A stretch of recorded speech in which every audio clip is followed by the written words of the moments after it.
Number 10, the Isolator. The last thing anybody wants to do after the almost 2 years we've had. Ugh. Though this looks like an object perfect for deep sea diving, it was actually built for desk work. Hugo Gernsback was a Luxembourgish American inventor, writer, editor, engineer, designer, businessman, and of course magazine publisher, because why not add one more thing to the list he's really good at. He started a magazine called Science and Invention, which encouraged scientific and amateur experimentation. This was one of the inventions published in the magazine and was revealed in July 1925. The main purpose was to block out all of the noise from the surrounding environment, narrow the field of view like horse blinders to improve concentration. But don't worry, there was an oxygen tube attached to help out the studier, so you know you could breathe while you're reading about Shakespeare or something. Number 9, Kangaroo Boxing. Link here. This next one looks pretty self-explanatory, but also it's very confusing at the exact same time. Kangaroo boxing actually became pretty popular in the 1800s. In both Europe and the United States, clowns and professional boxers would square off against marsupials in front of herds of people. It was actually started by a university professor just like as a joke, and then it really caught on. Who they cheered for? One can't be certain. The man in the above photograph was sparring against a kangaroo in Germany in 1924. Obviously, the sport did not continue as it was considered abusive to animals who clearly had no idea why this hairless being was all up in their space and trying to beat them up. I don't understand, this is just ridiculous. Number 8, children shipped in the mail. Picture here. Sounds ridiculous, is ridiculous. But did it happen? Of course it did. However, this picture was actually staged, but this actually did happen. Imagine your sister calling you and telling you your nephew is visiting, and then minutes later the doorbell rings and your nephew is just like chilling with some packing peanuts in a cardboard box. Well, not quite. The postman had to play a kind of babysitter a bit. Shortly after package delivery, a revolutionary thing on its own, was introduced, a couple in Ohio sent their infant son to their grandmother's via postman in 1913. It cost 15 cents plus $50 insurance.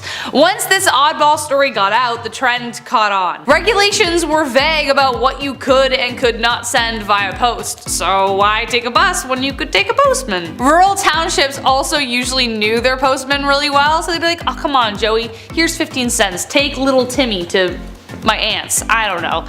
So they trusted them, they weren't just passing them off to strangers. However, eventually new regulations came out banning the practice. Finally, because it's just weird. Number 7, mummies for sale. Considering the frenzy that people get into when archaeologists discover a new mummy, you might be surprised to learn that this picture is actually a street merchant selling mummy merchandise of actual mummy. During the Victorian era in the 1800s, Napoleon's conquest opened the gates of Egypt to the Europeans, making mummies a really hot commodity. Like imagine somebody uncovering your aunt and going, ooh, we could sell her. Weird, right? Like 1,000 years from now? They could be purchased from street vendors, just as you see from this photo. The Euro elite used to even have mummy unwrapping parties, which is exactly as it sounds and not what you would expect people to do with a corpse. But even weirder than that, people actually thought ground up mummies had medicinal properties. It was so popular that it even instigated a counterfeit trade to meet the massive demand for magic mummy ground stuff. What did the counterfeit trade involve? The flesh of beggars instead of mummies. All that behind one picture. Number 6, half and half. This next one actually has a kind of sad story behind it, but paints a very clear picture of the division between Catholics and Protestants, and actually just religion in general.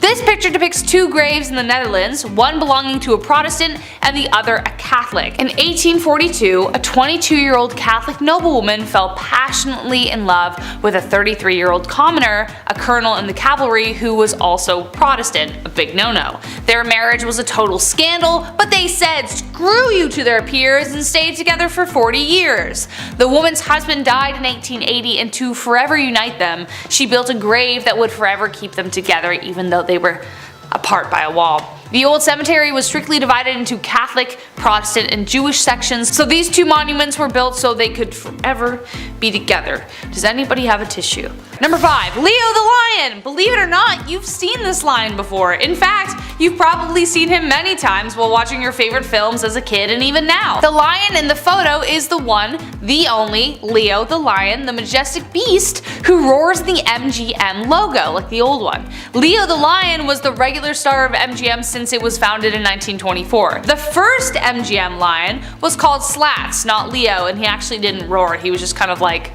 looking around. It was more like a gif. But Leo is actually the most familiar roar, like everybody knows what he sounds like. But who is the man having tea with such a lion? Well, that of course is Alfred Hitchcock, the king of thrills. This photo was taken in 1957 of the two legends posing to enjoy a hot cup of British tea. Number 4. Walter Yeo. Though the picture itself is a little disturbing, it signifies a life-changing moment for Mr. Walter Yeo and also for thousands more. This was one of the world's first plastic surgery procedures. Walter Yeo had suffered a dreadful accident while manning the guns on the HMS Warspite during World War I. He lost both his upper and lower eyelids in the event. A year later, however, he met Sir Harold Gillies, who would be considered the father of plastic surgery. His idea was to take skin from another part of Yeo's body and place it over the area in like a mask-like shape, as you can see in the photo. Dr. Gillies then went on to carry out the surgery on 5,000 injured men from June 1917 onward. And thanks to his work, thousands of people have benefited since the years of the war. Yeo himself lived until he was 70 years old. Number 3. The Dinosphere. The car of the future that really never made it there, and we can see why. Every car we have today has 4 wheels, not just one. Some have more than that now, it's getting confusing. But in the 1930s, J.H. Purvis had a vision. He called it the Dinosphere. It was a large wheel with a cabin in the center for the driver and the passenger to sit. Funny enough, it did actually work. Check this out. But did anyone else notice the problem with driving it? Yeah. You have to drive like Ace Ventura with his window open because it broke, you know what I mean, that scene? Exactly. In order to see past the giant wheel spinning in front of you, you have to kind of rubberneck it out to the side. JH made 2 prototypes, one ran on gasoline and the other ran on electricity. He even designed a kind of bus version that could fit more passengers, but it still needed mini stabilizer wheels, so it had like 6 by the end of it. Do I kind of want one though, because it looks fun? Absolutely. Would I want to take it on a road trip across Canada? Absolutely not. Number 2. The Hindenburg Disaster. Based off the title, you already know that this is a picture of the Hindenburg Disaster because I already said it. Spoiler alert. The Hindenburg was the largest dirigible ever built and it was the pride of World War II. Yahtzee, Germany, you know which one I'm talking about. But YouTube gets mad. The first successful airship was constructed in 1852 by Henry Giffard, but the problem was he used hydrogen. This made both French and German designs of the craft susceptible to explosions if something went wrong. Hence, Exhibit A. What you are seeing in the photo is the direct aftermath of a devastating accident. On May 6, 1937, the dirigible touched a mooring mast in Lakehurst, New Jersey, sparking the explosion, which took the lives of 13 passengers and 21 crew members. Something as simple as a small spark from the engine ignited the hydrogen core, and the craft fell 200 feet to the ground in flames. And last but not least, number 1, Spectators. This is the photo taken at the trial of Al Capone. Yeah, it suddenly makes a lot of sense as to why people are covering their faces. When someone says to you 1930s gangster, Al Capone probably jumps into your head. He was deemed public enemy number 1 by the US government for bootlegging and other illegal rackets during Prohibition. The terror the ruthless gangster incited in the city of Chicago is evident by this image. Witnesses and spectators of the trial covered their faces so they wouldn't be recognized by Capone's vengeful accomplices or Capone himself. Behind those fedoras may lie other criminals yet to be unmasked, or civilians scared of a Tommy gun waking them up at night. Either way, you know he must have been one terrifying dude. Authorities did everything they could to catch him, but he would always slip right through their fingers.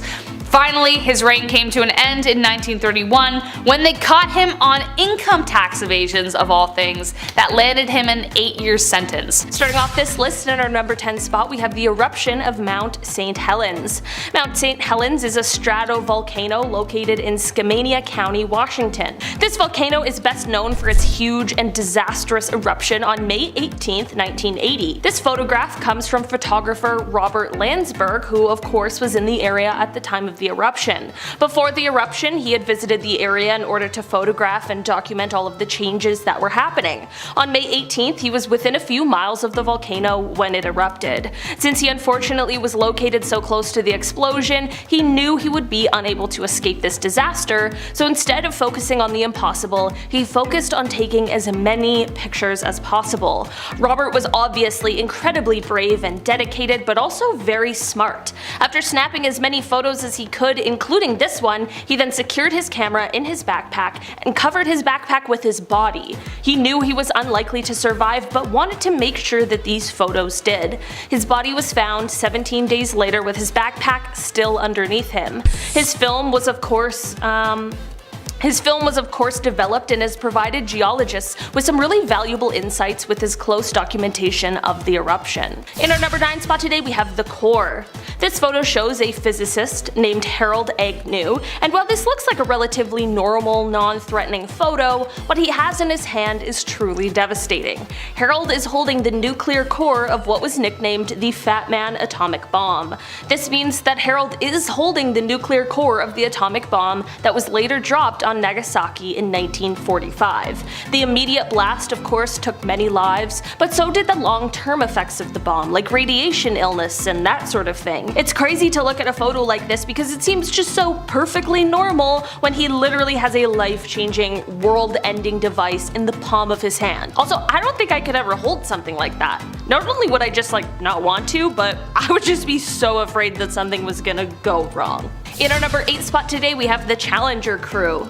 This is a photo that was taken of the clearly very excited Challenger crew as they walked down the ramp ready to head off on their mission. The crew even included 37-year-old Krista McAuliffe, who was a high school social studies teacher. She had won a spot on this mission through a program with NASA called the Teacher in Space program, and she had trained diligently for months in order to be the first non-military person in space. On January 28, 1986, the Challenger mission proved to be fatal just 73 seconds after liftoff. 2 rubber O-rings failed because of the cold temperatures of the morning, and on live television, the world watched as the spacecraft broke apart and plunged into the ocean, sadly taking the lives of everyone on board. It is an absolutely tragic event made even more chilling by this final photo. In our number 7 spot today, we have the plague. This photo comes from the 19th century, from the third plague pandemic. This was the first time that the plague had spread to all 5 continents. While we now know something about what that might have been like,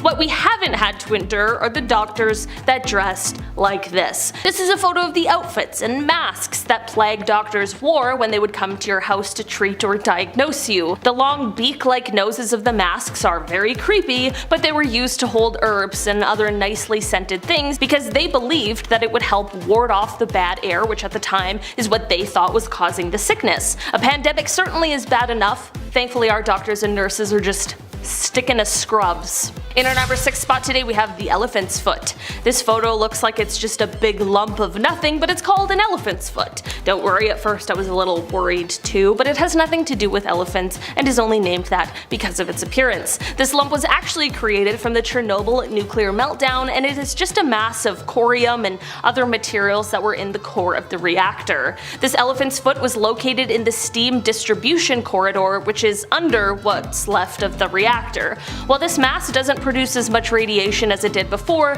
it does still, to this day, produce a deadly amount. It is said that if you stood in front of it for just 300 seconds, that would be enough to get a lethal dose of radiation. It's kind of crazy that even though they knew this, they were still standing there taking pictures of it. But I'm just glad because we all now get to see it, and it gives us just a little more insight into what exactly happened that day. In our number 5 spot today, we have Mount Pinatubo. This is a photo that is showing Mount Pinatubo, which is located in the Philippines Philippines on June 15, 1991.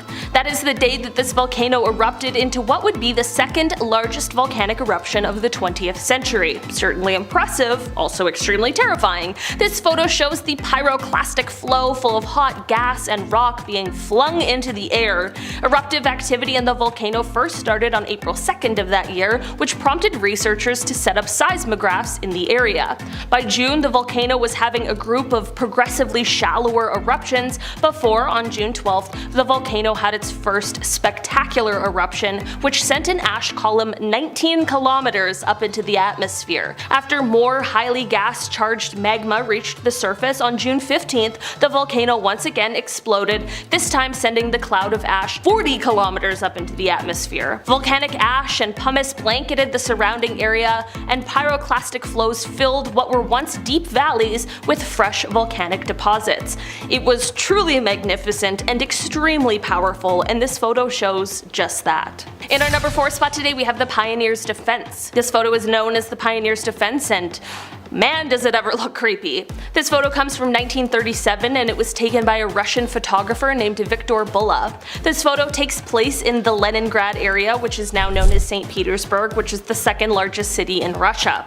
The people in this photo were part of a group that was the 1930s Russian equivalent of our Boy Scouts, and it was called the Young Pioneers. The masks on their faces leave a very eerie feeling, and for a fair reason. These people were doing a military preparation drill, which is the reason for the gas masks. This photo was taken during a time where the country was under the dictatorship of Joseph Stalin, and the residents were constantly unsure of what was going to happen. The country was already seeing death, and people were already frightened just a few years before the start of World War II. In our number 3 spot today, we have the lipstick. This is a photo that comes to us from December 10th, 1945. If looking at this image gives you a shudder down your spine, that absolutely makes sense, as it was written by a terrible person known as the Lipstick Killer. This photo is an image of a note he left written on the wall at one of his crime scenes. The photo comes from the apartment of Frances Brown, as just before he wrote this message, he took her life. After this message was left, he ended up taking the life of one other person before he was finally caught by police 6 months later. The message scrawled in the photo reads, quote, "For heaven's sake, catch me before I kill more. I cannot control myself." It is an absolutely chilling note with a horrifying backstory. In our number 2 spot today, we have the acid drum. This photo comes to us from inside the house of another terrible person, the serial killer Jeffrey Dahmer, made very famous recently. This photo was taken from the inside of his home after he was found out and caught by authorities. Before his arrest, he was sadly able to take the lives of 17 different people. Although this photo might look kind of plain, the horrors are plentiful. This shot shows a drum full of acid that was located inside of his home. Probably don't really need to tell you what it was used for. I can't imagine the horrors investigators saw when they entered his home, and even previous to that as they investigated his crimes. Thankfully, Jeffrey was caught, and in 1992 he was sentenced to life in prison, but just 2 years later he was killed by a fellow prison inmate. In our number 1 spot today, we have the Dyatlov Pass incident. If you have never heard of the Dyatlov Pass incident, you better buckle in because it is so terrifying. This photo was taken in February of 1959 as 9 young Soviet hikers sent out to trek through the Ural Mountains. They had set up a camp, and sometime during the night, something happened that made them cut their way out of the tent and all flee the site. Leaving in such a rush, they were of course underdressed for the bitterly cold weather, and 6 of them ended up passing away from hypothermia, which is extremely tragic. The other 3, however, is where this story takes an even more frightening turn. Like I mentioned before, no one knows why they fled the tent in the first place, and the last 3 hikers were found passed away with severe signs of physical trauma that no one agreed on what had caused it. In 2019, the investigation was reopened, and just last year there was a conclusion that a kind of avalanche called a slab avalanche was the cause for these injuries. Before you come at me in the comments, I know that not everyone is convinced that's what happened, and I don't blame you. It's really strange. So, down below in the comments, let me know what you think. Let's solve this mystery once and for all together in the YouTube comments. Regardless of what happened, this whole incident was of course very tragic, but the mystery behind it definitely takes it to a very spooky place. Starting off with S for secrets. Alrighty, so here is from the Polish Constitution Day celebration in Chicago, specifically the one from 1978. On the left there, all washed out and crappy old flash display style, is First Lady Rosalind Carter. The guy shaking her hand, or rather just holding it and staring off camera like a waiter just went by with a tray of warm sausage rolls he wants to really get into, is John Wayne Gacy. And if you're also thinking, yo, what is up with this guy being in so many random famous photos, you're absolutely right, and it's genuinely strange how photographed and out there Gacy was. By the time this was taken, he had already killed over 20 people. Also, when he wasn't side hustling as a clown, he was super active in the government and politics, thus why wearing the S on the lapel. It was given to him by the Secret Service to indicate special security clearance, so the S literally does stand for secrets, both the US government's and his own, whose secrets are worse though, huh?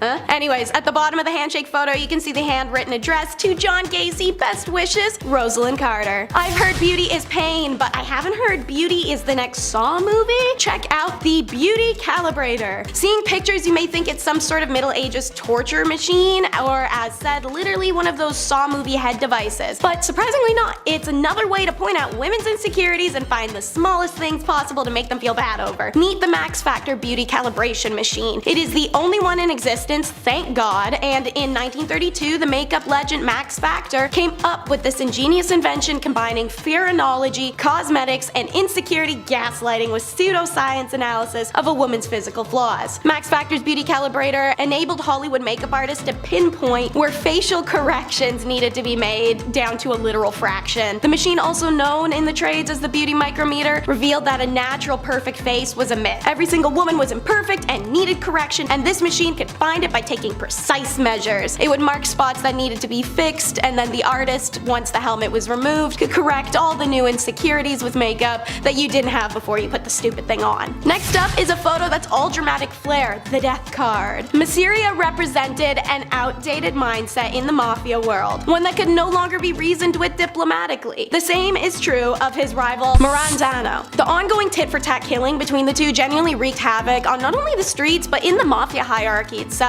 Those resistant to change generally don't last long, and meetings of the mafia elite tried to bring around at the end of bloodshed, but Marandano especially consistently manipulated matters to his own advantage. In order to facilitate underworld peace, the consensus turned from diplomacy to the inevitable. One of these guys had to go. The final straw, according to the account of Nicola Gentile, was when the police informants called Masseria and said knock off the violence. Having an idealism for peace, he actually responded by disarming his men, and they were all pissed. Joe the boss, Masseria, his bodyguards, and Lucky Luciano all met at a seafood restaurant at 3 p.m. on April 15th of 1931. Luciano excuses himself from the card game while that they're playing to visit the bathroom. This is the signal for the hitmen. The bangs could be heard from around the block apparently, as Joe was hit from behind 4 times in the back and 1 in the head. And it's born, the infamous Ace of Spades shot. It added to the cult status of this hit, but many expect that the Ace of Spades card was placed between Masseria's fingers after the hit by a photographer just for the shock factor of the press. Next is a series of photos recovered before they could be lost. Holes in a window. Former LAPD reserve officer turned photographer Merrick Morton was faffing around in the LA Police Department when he comes across a stash of LAPD crime photos ranging in the dates of 1920s all the way to the 1970s. These were cellulose nitrate based film, and the negatives were so decomposed they're deemed fire hazard, but Merrick saw enough of the few stills to know that they'd be an absolute effing gold mine. Working with Phototeca Photo Digitation Service and the US National Film Archive, the photos were given a new life. This collection is NSFW, and there are hundreds. Now spruced up, the macabre photos are mostly crimes, and many of them violent and depicting the bodies or surviving victims' injuries. Obviously the ones you're seeing on screen as I'm talking are tamer, such as my choice, the one you're seeing now, holes in the car window. Something about it gives me a deep sense of discomfort, thus the choice. The collection contains recognizable crimes and faces too, an unusual photo of Malaya Nurmi dressed as Vampira, pictures of comedian Lenny Bruce's OD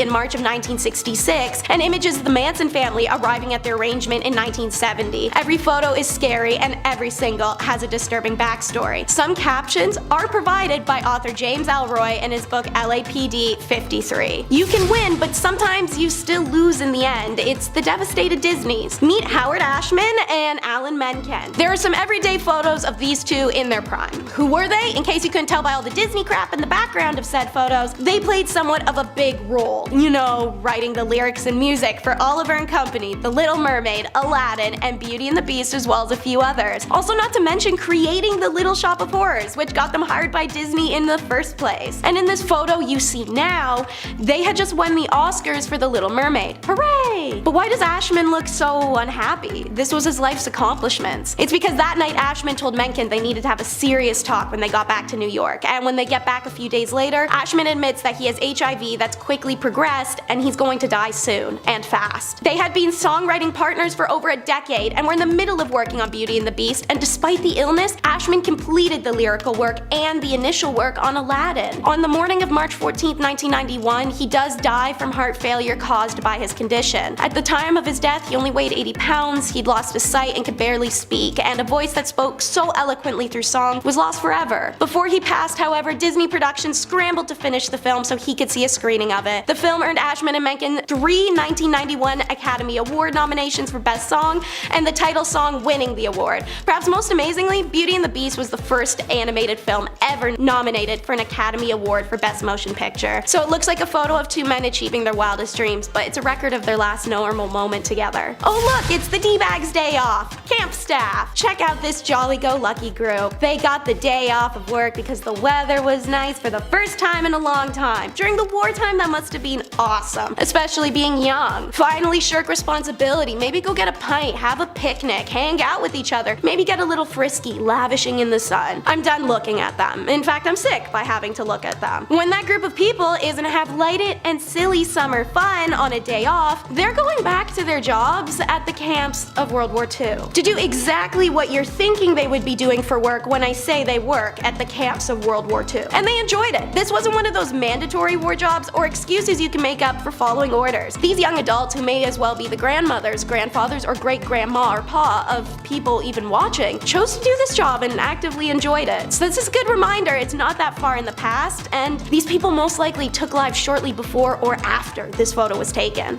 Did Halloween come early, or is it just Sylvester Claws? Yeah, so I chose this photo out of, trust me, like thousands of equally creepy ones because I feel it truly captures the what the bleep factor this holiday has. And they do it every 31st of December to 13th of January. The Sylvester Clausen of Ernach and the surrounding area Appenzell custom that is famous throughout Switzerland. The custom derives its charm from the unique blending of contrasts such as nature and art, mystery and tradition, harmony and anarchy. The Sylvester Claus that ushered the old year out and ring in the new. There are 3 types of these clauses: the beautiful, the ugly, and the pretty ugly. Common to all the clauses are bells in various shapes and sizes that they wear on their bodies. Their rituals begin in the early morning each day. The various Schupel meet at the village square before each group goes its own way. A group will pull up in front of your house, then hop around and jump up and down to make the bells ring, and then they start yodeling at you. You listen to the yodel, they say Happy New Year, give you some cash, some liquor you have to drink from a straw, and then they just leave. Dark backstory gossip, however, in times of poverty and hunger, which afflicted the region frequently, Clausen was a way to earn a little extra money, and in the 1930s, what was known as Belchel Claus, aka the Beggar Claus, began to appear on the streets. Essentially homeless Santa Clauses, but Santa looked like that. As a result, the influx of beggars in the Claus Guide resulted in heavy restrictions, and in the 1950s, the custom had nearly died out. It's only thanks to the initiative of individuals in the 1970s that this got to come back and enjoys enormous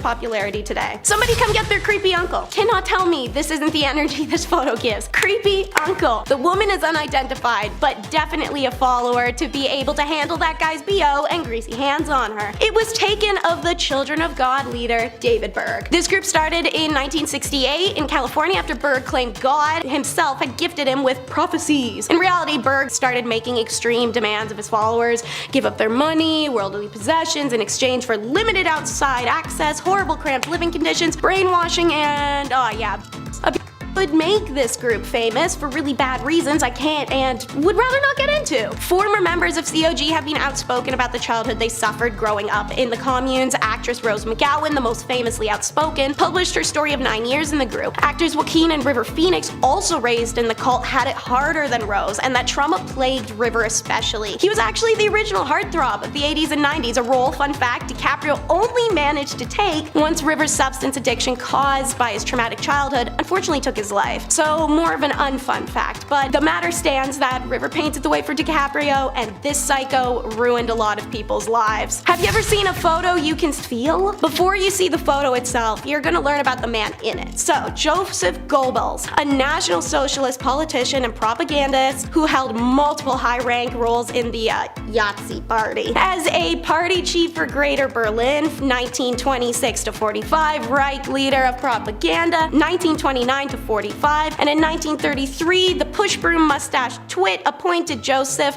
the Minister for Propaganda and Public Enlightenment. He was a devout, unbridled through and through bigot, a tireless agitator, and the propaganda this man designed, wrote, and funded had shipped through dozens of countries and shaped the perspective of Jews in a way that can actually never be undone. It's this propaganda many people still cite when asked for factual basis or logical argument as what Jews had done oh so wrong. It's Joseph who orders the mass burning of literature, who sentenced thousands to death, and who made up lies to ensure hatred, a hatred that still stands today. And I want you guys to see how he looked at them. So here is the photo, finally. This is a picture of Joseph Goebbels taken only seconds after he found out the photographer was Jewish. In this photo, you can feel it, and it's effing terrifying. And now, the last photo is from El Monte, 6 May. That's the date written on this photo from the LAPD Collective, and it's the only other photo from said collection I chose to put on this list aside from the holes in the car window. As follows is the photo and James Elroy's written description of it. This is a detective modeling a mask worn by Baxter Shorter's crew. Shorter was in a gaggle with Emmett Perkins, Jack Santos, and Barbara Graham. The three of them then killed an old woman named Mabel Monahan on 9 March 1953. Shorter was appalled by his gaggle's violence. He ratted the others out, and Santo and Perkins kidnapped him in front of his pad on Bunker Hill, took him to the mountains, and killed him. Shorter had a sister that lived in El Monte, and they were hunting through it for evidence. This mask was in her pad. James Elroy. If Mabel Monahan's former son-in-law Tudor Scherer hadn't been a Las Vegas gambler, the 60-year-old widow probably would have never been killed. Also, if she didn't stay friends with him after he divorced her daughter, that'd probably have helped. But she did, and people found that weird. So there had to be something at play, right? Maybe Scherer trusted her so much he stored his 100 grand floats there. Ex-cons Emmett Perkins, John True, and Jack Santos think that, and they plan to take it. Barbara Graham joins the group to be their key into the door. Mabel takes a while to open up, but Barbara persuades her with the story of a broken down car and pleas for the phone. Mabel was reluctant, but the young woman was alone, and the widow knew firsthand how scary it could be for a woman to be on her own at night, so she let her in. And in comes John True, Jack, Emmett, wearing rubber masks. We're gonna take a pause. Ladies and female presenters, our own sex does not guarantee our safety, and you can't predict anyone's intentions. Please trust your gut if it says don't open that door. Mabel is struck on the head, left gagged and bleeding in the hallway. The group ransacks her home for a safe that never exists and panic when there is none, so they just leave her there. Mabel is dead for 2 days in her home before she's found. The investigation into the slaying of the Burbank widow began, and it was a long one, filled with drama. In the end, the four are charged with conspiracy to commit burglary, robbery, and M-word on June 3rd, 1953, in the death of Miss Mabel Monahan. Number 10, The Cube. Alright, Transformers fans, let's do this. I feel like we're hearing more about these things like UFOs or UAPs, whatever you want to call them now. I feel like we're hearing about them now more than ever. So, why not kick this weird list off with something off-world? We have to include some alien cover-ups, right? It's me, it's Taylor, why not? I figured that I'd find one that's also not too well known. We haven't seen this one, you know, on YouTube all the time. Not too long ago, this spinning cube-looking craft or drone or something, it was spotted over Missouri, just lurking in the same spot, just hovering, and then it would zoom off. Folks could see it with their naked eye on the ground. It was also pretty obvious. It was eye-grabbing, it was shiny in the sky. Only a couple hours later, it was seen again, but this time it was 700 miles away. This time it was 44-year-old Matthew Jandeka, and he was minding his own business, hanging out on the porch, just doing his, you know, Sunday stuff, when this cube, again, this floaty cube, caught his attention. It was a sunny day, the light reflecting off the cube caught his eye, but then a day later, another guy, 30-year-old Justin Johnson, he saw the same thing, but this time he saw it while he was driving home, which is also pretty distracting. The light and the reflections also caught his eye. He says, "At first I thought maybe it was a balloon, but the movements were too odd." In a world full of deepfakes, I mean, do we believe this account? Is this real? Lately everyone's talking about how these UFOs are spheres, so maybe this video is that of a sphere.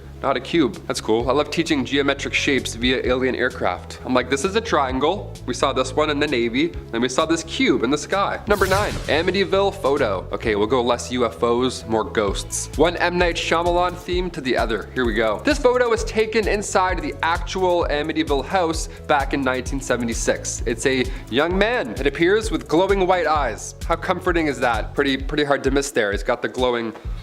Yep, looks very Sin City of him, just to stare with those white eyes. Now at first I thought this was from a horror movie, right? All those Amityville knockoffs. It looks obviously fake or set up in some way, until you start to read about the details here. See this photo, it was taken with automatic cameras equipped with infrared, not an actual person. So this young lad here probably wasn't expecting a selfie. Why I wasn't smiling or throwing up a peace sign. Makes sense now. Photographer Gene Campbell set up the photo and took it back in 1976. Now at the time, Gene was working with paranormal investigators Ed and Lorraine Warren on the actual case.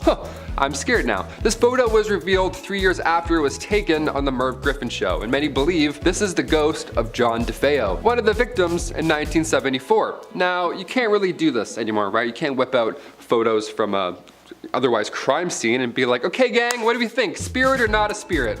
Vote? Yes? No? Obviously there was backlash after this for obvious reasons, but it took 3 years for that photo to reach the public eye, and now everybody believes in ghosts, or they do a little more than they did before that show. This was long before the Conjuring movie as well, obviously, so this was quite random to see on TV. Do you believe in ghosts? What's the ratio here? Comment down below. I'm not a believer, I'm not gonna lie. I've tried numerous times. I got the Ouija board, did the whole thing.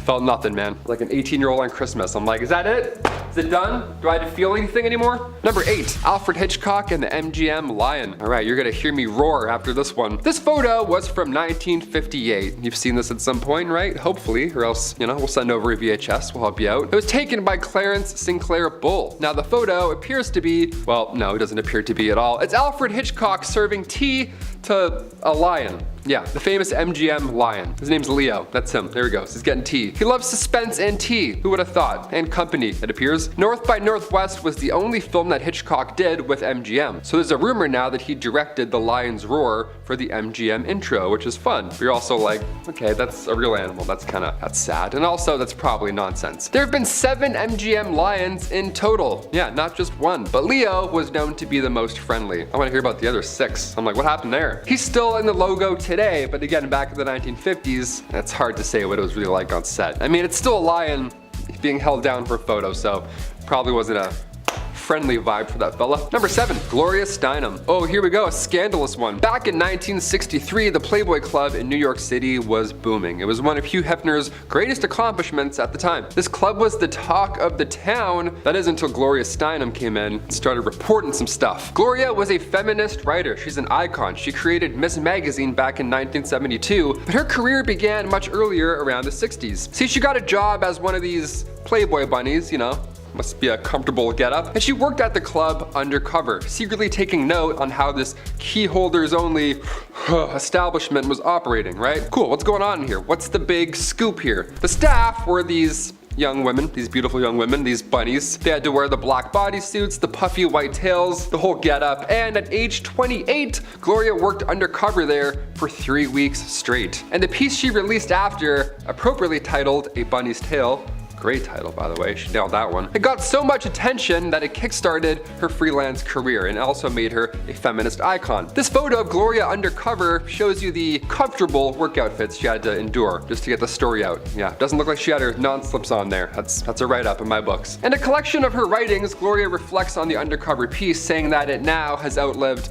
all of the Playboy clubs, both here and abroad. That was before Hefner passed away in 2017, so I will add that you also outlived him as well. Good, he wasn't a very nice lad. Let's move on. Number 6, North Sentinel Island. All right, we got some people, some aliens, some ghosts. What else do we need, Taylor? How about some weird islands? Sure. North Sentinel Island. We gotta head over to India for this one. This island is the home of the Sentinelese tribe. You've probably heard about this at some point. One of the most forbidden islands in the world. But why? Located in the Bay of Bengal, North Sentinel Island is about 1,200 kilometers away from India. And while most islands are shrinking, this one actually grew back in 2014. Yeah, the universe is like, more. Yeah, you need more of this, sure. The island lifted up a couple meters during an earthquake, so the west and south sides, they gained an extra kilometer. Nice. DLC unlocked. The inhabitants on this island are among the few uncontacted tribes left in the world. They have apparently been there for 50,000 years, and there's no sign of agriculture or even fire. Yet somehow this tribe has thrived for ages. Now, if we try and get close, they will try and drive anybody away. More than fair. Like, we have enough room. We're good. Let's just leave. In fact, back in 2006, 2 fishermen sadly lost their lives because they got too close to the island without knowing who was on it or what the island was. Yeah, you can't just approach random islands. You gotta do some homework.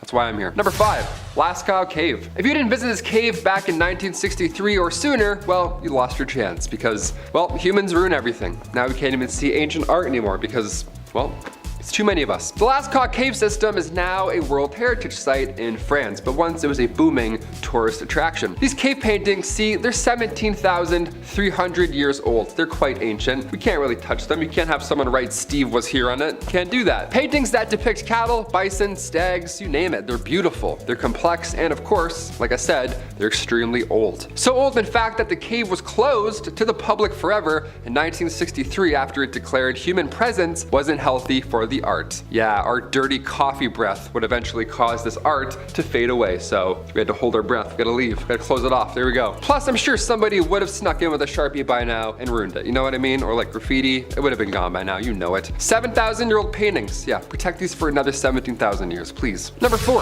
Surtsey Island. Another fun island. Another weird story. Here we go. When it comes to new things in life, it's pretty rare that we get a new island, right? Especially on our planet when we're losing things and melting. How lucky are we? Sure. We're even luckier that Disney didn't build a resort here first, because now scientists, they get a chance to study what an island looks like without human interaction. That's a fun little project to focus on in the future. That's cool. It's pretty cool. It's weird and scary, but it's cool, I guess. Yeah, I'm kind of nervous. I don't know. Surtsey Island in Iceland, as of right now, it's only open to a few scientists and geologists. Everybody else, beat it. Go find your own island. Get out of here. It was born from a volcanic eruption back in 1963, and scientists, they have one rule on this island. Don't talk about Fight Club. And the second rule is no seeds. Yeah, no life, no chance at life at all. Choose something else, anything else, please. One guy accidentally pooped out a tomato seed and he almost ruined the whole operation. Guy almost ruined this entire plan. What a stressful job. It's so eerie to see the oldest human history and then immediately after see a new island where humans are forbidden. It's like, we're not allowed to go and be places anymore. I'm kind of, that's not great. What are we doing here? I'm just breathing on things? I can't take a shit on this island? Number 3, Spaceman. Look, we've all been photobombed before. It's a blessing in disguise. You look back at prom photos, some dude's trying to do a moonwalk in between, his face is like melting this way. It's great. You're like, classic Jeff. It's the best. But when Jim Templeton took a photo of his daughter in a otherwise empty marsh long before Photoshop existed, and yet somehow there appears to be an astronaut in the background, well, that's not very fun, is it? That's a little bit concerning. Jim assures us that nobody was around when this photo was taken, which I of course believe, because why would you put your kid in a photo with whatever that is? That's no thank you. It's not a weird, we're not gonna go and talk to that guy. Also, the fact that this man looks like he's from space, that ought to do it. That makes him more weird and believable. What are we looking at right now? I have no idea. Kodak even got involved in the story, like Kodak. Not Kodak Black, like the company. They got involved. They confirmed this photo was not tampered with. Yeah, and that's Kodak, right? They don't lie about anything. Spider-Man leak, Kodak's like, nah, it's Andrew Garfield. Don't listen to that. So authentic. Can confirm. Number 2, nursing home spirit. This photo was taken from a nursing home resident the same night that another resident had passed away, which is an odd thing to do. Just set up a camera thing right after, like, just in case, maybe we'll catch one. Well, they did. This was back in 2015, and that night they heard a door open and close, but there were no visitors allowed at the time. So, some Kodak was coming into the picture at this point. So now there's a great amount of people who think that this image is one of 2 things. It's either the spirit of the resident that passed away, or it's the Grim Reaper. Yeah, the door opening and closing. People think that was the Grim Reaper coming in and then leaving, which is so scary. How long was he in there? Was it like 46 seconds, 4 minutes? How long does this guy operate? Is he quick? Is it like busting tables? Is he just like, all right, let's do this? Is he like Santa Claus? I feel like he's like Santa Claus. A few comments were also saying that it's comforting, this photo, to know that in the end you aren't alone. that you have someone assisting you to the afterlife? No, I'm good. I'd rather die alone than have whatever that is break into my home and closing open doors. I'm good. And finally, number 1, the Battle of Los Angeles, or lack thereof. We'll see. I don't know. This is a weird one. Of course, we have to end on one of the most unspeakable battles, photos, whatever you want to call it, of all time. The Battle of Los Angeles, otherwise known as the Great Los Angeles Air Raid, happened during World War II, right at the end of February 1942. Now, this event, first of all, took place only a few months after the Pearl Harbor attack, so I'll admit everyone's a little on edge. We're a little stressed out, we've got some hands hovering over some buttons, we're a little nervous. Sure, something like 25 enemy aircraft was apparently spotted flying over Los Angeles in the late hours of February 24th. So, air raids then went off, blackouts were put in effect. This was not a drill, right? Or was it? What was this? This thing was getting lit up in the sky. Around 1,400 shells were blasted off and 2 people had a heart attack. That's how loud it was. In total, 5 people ended up dying from this retaliation, and apparently it was a false alarm. Although many now believe that it was UFOs or aliens, and that's why we were launching stuff at it. A press conference was held by the Secretary of the Navy, Frank Knox, and he called the incident war nerves. People have heart attacks. He's like, oops, I was nervous, my bad, slipped. Little quick reaction there. Number 10, Russian Bigfoot caught on tape. The exact location of where this video was taken is still unknown. In fact, there isn't a ton known about this video at all, but what is known is that it was taken somewhere in Russia. That's about it. And people actually believe that it captures the real Bigfoot, or one of the many Bigfoots out there. This is the Russian one. They got a Russian Bigfoot. What do we all think here? I wanted to start with one of the most insane videos I could find. I think I nailed it. How'd I do? I don't know. This one comment dives in further. The user says, the title of the original video was called Chichuna, but in Russian script. The creature hops, sometimes sideways like a lemur. Of course, lemurs have tails, which make that type of movement easier. And chichunas are sometimes described as having tails, but this creature doesn't appear to have one, does it? No, it looks like a blob of scariness. I don't even know. The original footage was in all Russian and claimed to have been shot in Siberia. It also featured a boy and a dog in the foreground who didn't appear to be all that concerned, but I still believe this footage to be genuine.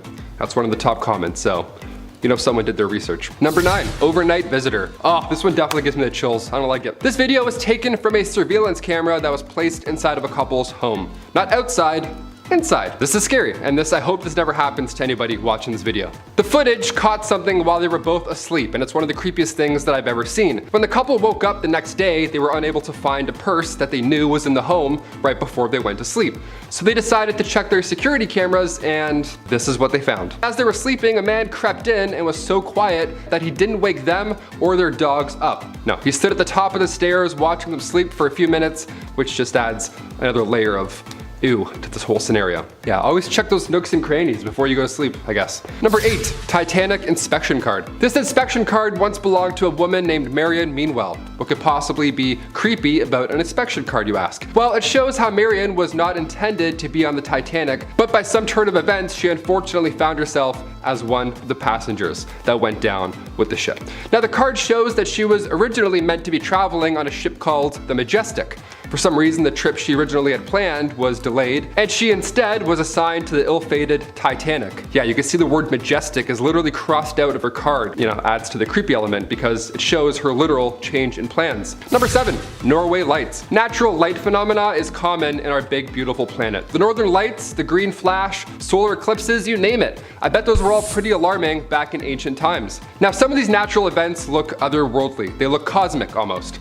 Most of the time, there's an explanation waiting, but for the mysterious glowing orbs floating over Norway, the Halsdalen lights, as locals call them, we still need some answers. Scientists have been trying to gather research, and in 2014, after many impressive light shows, their best guess is a natural battery that charges underground and then emits this light show above. Maybe this has something to do with the reoccurring lights over Phoenix. Could be the same phenomena happening, who knows. Number 6, the cool time traveler. Do you believe in time travel? If your answer is no, maybe this next one, maybe it'll change your mind or keep you open to the concept. It's a common theme in movies, Back to the Future, Loopers, Avengers. Time travel plots are fun, but they're absolute nonsense. Or are they? When we see a case like the Cape Scott story, we can't help but be intrigued a little bit. Time travel or not, this is an interesting photo. It comes from Ray Peterson's book, The Great Cape Scott Story. That book was from 1974, but the actual photo used in the book was taken over 100 years ago. And in the photo, it shows this modern-looking guy. rocking shorts, maybe jorts, who knows. He has messy morning surfer hair, dippity-doo, three-hold, you know, that kind of stuff. He doesn't look like he's from that time period at all. This also has happened more than once, like the time-traveling hipster. I don't know, I'm pretty sure it's my cousin. That looks like a guy I know.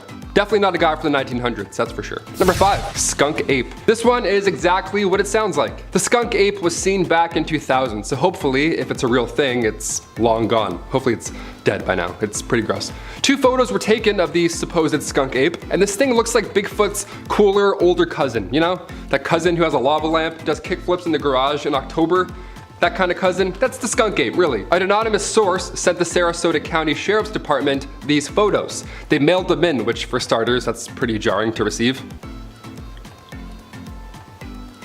Just a creature, just Bigfoot, put it in the mail. But she claims these photos were taken in her actual backyard and that this creature was not a black bear. It wasn't anything we've seen before. I personally don't think that's a black bear. If anything, it's just a really large, odd-looking dog. Those teeth alone are a red flag either way. I want nothing to do with that. Number 4, Soulway Spaceman caught on photo. Look, we've all been photobombed before. It's a blessing in disguise. You look back at prom photos, some dude sneezing in the background while you're, you know, having the moment of your life. It's the best, we love it.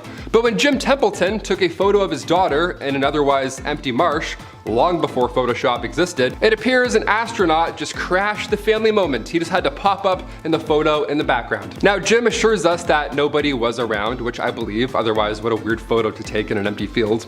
I'd be like, hi, get away from my daughter. Just, yeah, 17 meters to the left, thanks. Also, the fact that this man looks like he's from space. Yeah, that makes it more believable, no? What are we looking at right now? Who is this? It's so creepy.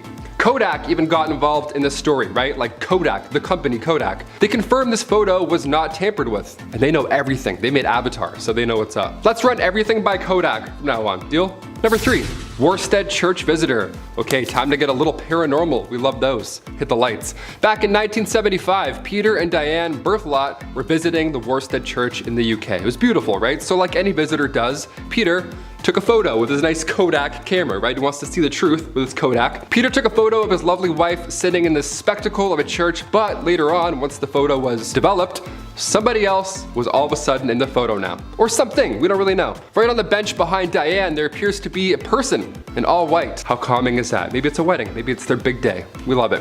When the couple went back to the church to ask about who it was, a local suggested they may have gotten photo proof of the white lady, the spirit of a healer who haunts the church. I mean, as far as surprise ghosts go, that's pretty tame. That's a pretty tame encounter. That's how it should be.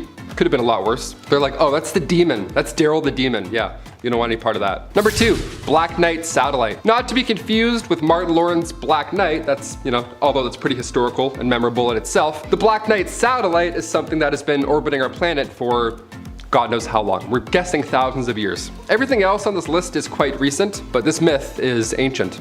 This photo here you've probably seen at one point or another. It was taken back in 1998 during an American mission to the International Space Station. Apparently this guy has been hovering over our Earth just watching us. It's some sort of alien satellite. That's a fun theory, no doubt about it. But during a spacewalk in 1998, one of the thermal covers came loose and drifted away from the station. Could this be that cover that just floated off and wrapped itself around a rock or something? Or it could be an ancient night satellite. One of the two. And finally, number 1, the Doorbell Liquor. Nice, we gotta end with the weirdest thing I've ever seen. This one's short and sweet. Not much explaining to do here, obviously. Does what it says in the can. Back in 2019, a man was caught on surveillance, a doorbell camera, approaching a home in a neighborhood in Salinas, California.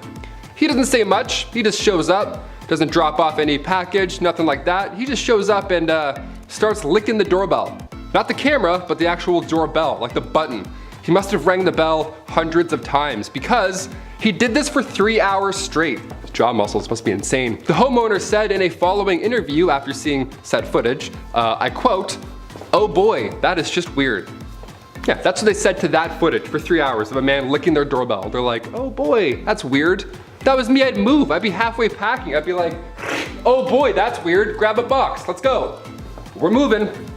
Kicking off our list at number 10, the Pioneer's Defense. Right off the bat, yeah, look at this one. I don't have to explain why it's creepy in any way. A whole town appears to be wearing gas masks. Yeah, you could probably guess which era this is. This image was captured in 1937 by Russian photographer Viktor Bula. Adapting to new safety regulations these last few years have been challenging, no doubt about that. But in 1937, if you wanted to join the Young Pioneers, which is the Soviet version of the Boy Scouts, well, you had to wear these huge gas masks and part of military preparation. Yeah, welcome to Boy Scouts. Grab a button and then put this vacuum cleaner on your face. Enjoy. Break a leg. It's gonna hurt your back a bit. This photo is haunting. It's from the Leningrad area, and it happened while dictator Stalin was still in charge. These masks are so haunting to look at. We see them after the fact, but to see them being worn in real time in that photo, I don't know. Maybe this photo gets me because we can't see anybody's faces or ages. Right? Makes you paint the picture yourself. Either way, let's move on to some clown stuff, shall we? Number 9,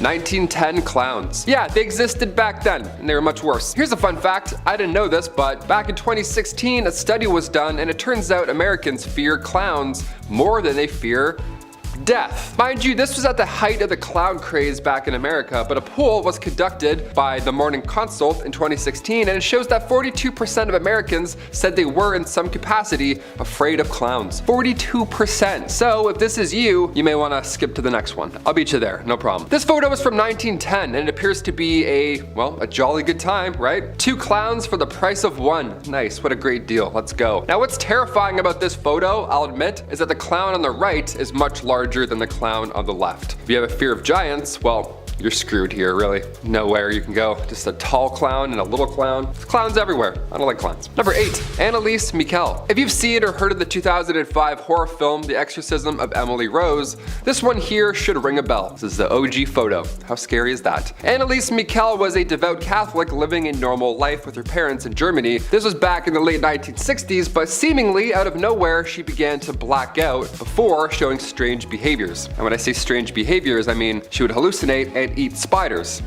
Stuff like that. Yeah, it was pretty scary. It was also extremely unhealthy, but ultimately Annalise claimed to be possessed by the devil, and her parents soon had to agree. Cut to 67 exorcisms later, Annalise sadly died of malnutrition at age 23 in 1976. And like I mentioned at the start of this point, her story was so widely known and shocking that it eventually inspired the 2005 horror film, The Exorcism of Emily Rose, which I have seen, and it is very scary. All real. Turns out. Sleep in fear. Number 7, the fire. This is a photo that comes to us from 2003. Not quite vintage, but still old enough. I'm 28. Yeah, where's time going? I don't know. This one came from the Station nightclub back in Rhode Island, and it shows the band Great White as they perform. Now, while this may seem like just a regular photo that somebody took on their Motorola Razr, what ensued shortly after this photo was taken is absolutely horrifying and tragic. Basically, as the band performed, there were some pyrotechnics that were set off, and they were meant to be a spectacular display, but they only ended up coming out as a disaster. See, the fireworks ended up setting all of the flammable acoustic foam in the walls and the ceiling all around them on fire. And it happened fast too, within 1 minute. Everything that was combustible ended up going in flames fast. Within 2 minutes, the entire club was fully engulfed in black smoke and people were having trouble finding exits. It was crowded, right? In the end, this fire took the lives of 100 people and another 230 were injured as a result. It has since gone down in US history as one of the worst and most deadly nightclub fires. Yeah, we look at Ball of Burning Men and think of what happened there. This is basically a 2003 version of that. More people, more flammable stuff, more pyrotechnics, and unfortunately, more deaths. Number 6, the Titanic. We all know the story of the Titanic. I mean, Olivia hasn't seen the movie, but we'll get to that later. It's one of the most famous in history, and this photo comes from just before that historic iceberg encounter. On April 10th, 1912, the Titanic set sail on its maiden voyage, heading from Southampton over to New York City. Now, the ship took a couple stops along the way, one in France and the other in Ireland, before setting off ultimately for the United States officially. Now, somewhere along the beginning part of its journey, somebody was able to snap a photo of the ship as it sailed away. Now, it's not clear exactly where this photo was taken because it's old and there's a lot of water, but it is thought to be the last photo of the ship ever before its tragic end. Considering it was only 4 days after the ship set sail that it hit the iceberg, it is likely that this photo came not too long before that terrible day. So yeah, they're probably right. This was probably the last photo. Number 5. Orville Dam. On February 13th, 2017 in Orville, California, the Orville Dam, which is the tallest dam in the United States that holds back a reservoir that contains 1.1 trillion gallons of water, well, that dam's main emergency spillways were damaged. This led to the emergency evacuation of 188,000 people over concerns that the damage's emergency spillway might just fail at this point. This was all caused by torrential rain and floods in the region, which then began to reveal the extensive damage in said spillway. This photo here shows the dam releasing 100,000 cubic feet of water per second into the main spillway. This is a feat of engineering, if anything. Now, luckily, a major disaster was avoided in the situation because of quick action by those responsible, but to see it unfold and to see how fierce it is, I don't like water, or pressure, or dams, or history. Let's move on. Number 4, the lipstick killer. This is a photo that comes to us from December 10th, 1945. Now, if looking at this image gives you a weird shudder or chill down your spine, you got instincts. Nice. You've heard about this in some way, or yeah, you read the title. You know it's some bad stuff coming. This was written by a terrible person known as the lipstick killer. This photo is an image of a note that he left written on the wall at one of his crime scenes. Now, the photo comes from the apartment of Frances Brown, as just before he wrote this message, he, as you would have guessed, took her life, sadly. After this message was left, he ended up taking the life of another person because he was finally caught by police 6 months later. The message, put in the photo, reads, "For heaven's sake, catch me before I kill more. I cannot control myself." Yeah, the lipstick killer wrote that.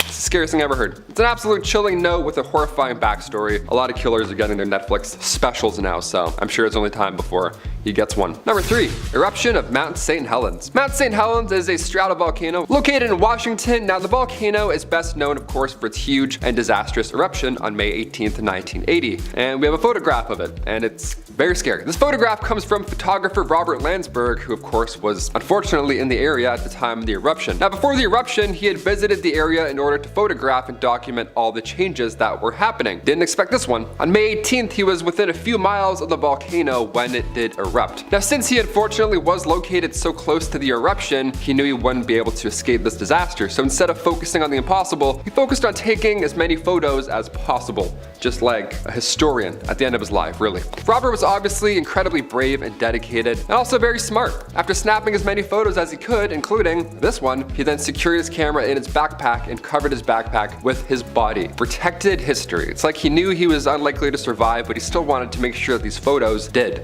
That's why it was so important for me to bring it in this list today. His body was found 17 days later with his backpack still underneath him. Plan did work, and his film was of course developed and has provided geologists with some really valuable insights with his close documentation of the eruption. So historically, it's a feat, but also scientifically, it's one as well. Number 2, acid drum. This photo comes to us from the inside of the house of, well, you guessed it, another terrible person. The serial killer Jeffrey Dahmer. Yeah, we all know him. This photo was taken from the inside of his home right after he was found and caught by authorities. Now, before his arrest, he was sadly able to take the lives of 17 individuals. Now, although this photo may look kind of plain, dare I say, the horrors behind it are plentiful. This shot is simple. It shows a drum full of acid that was located inside of his home. You can only imagine the horrors. I don't need to tell you what this was used for, obviously. And I can't imagine the horrors that investigators saw when they first arrived to his house. Even investigating the crimes is one thing, but to show up and see this, it's too much. Thankfully, Jeffrey was caught, and in 1992, he was sentenced to life in prison, but just 2 years later, he was killed by a fellow prison inmate. Insert Curb Your Enthusiasm music. And finally, number 1, Europe flood. This photo comes to us from the summer of 2022,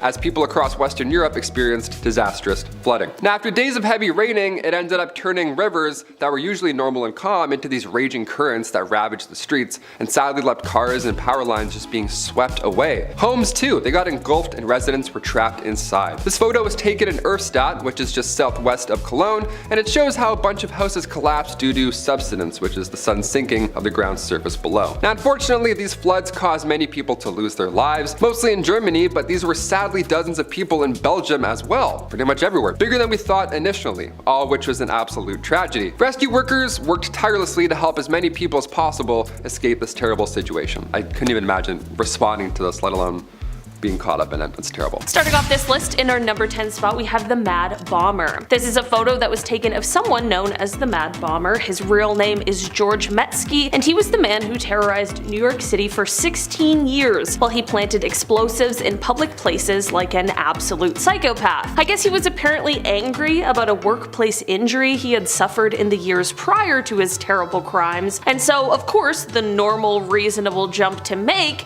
would be not that at all. While no one should have ever had to suffer because of these crimes, the good news is that while he planted 33 bombs and set off 22 of them, miraculously only 15 people ended up injured in the end. This photo of him behind bars is extremely eerie thanks to his creepy smile and haunting eyes. I might be the only one who feels it, but it just seems like something's off.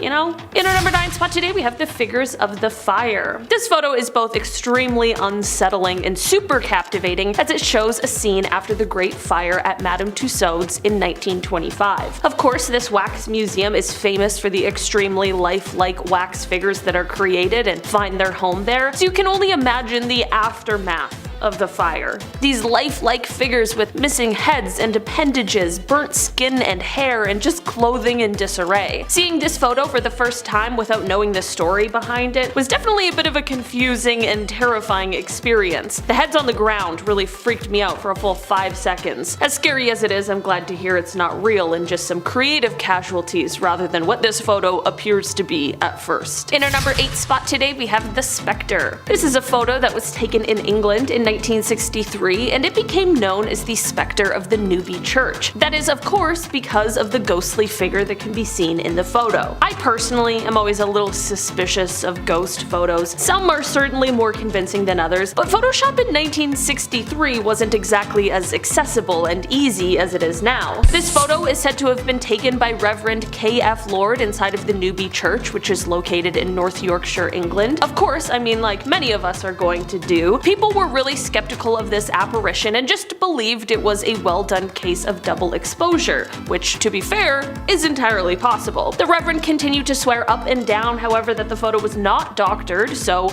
at this point, there's no proof to prove either side, and it's just a game of he said, she said. So, what do you guys think? Apparition caught slippin', or is the Reverend just making it up? In our number 7 spot today, we have the Tsar Bomba. This is a photo that was taken on October 30th, 1961. It was quite the Halloween spooky fright that year, as this is said to be the largest and most powerful nuclear weapon ever created and tested. The hydrogen aerial bomb was developed in the Soviet Union by a group of nuclear physicists that were under the leadership of Igor Kurchatov. The bomb was dropped by parachute and was detonated autonomously. While this test was meant to be a secret, it turned out to be less than well kept, as it was obviously a huge explosion that was detected by United States intelligence agencies. A secret US recon aircraft called Speedlight Alpha was there monitoring the explosion, and it got so close that it had its anti-radiation paint absolutely scorched off. The photo clearly shows the bomb as it exploded, and it is said that this bomb was 5,000 times stronger than the ones that were dropped on Japan during World War II. That's not to say that those ones weren't strong, because they were absolutely devastating. It's just an example to show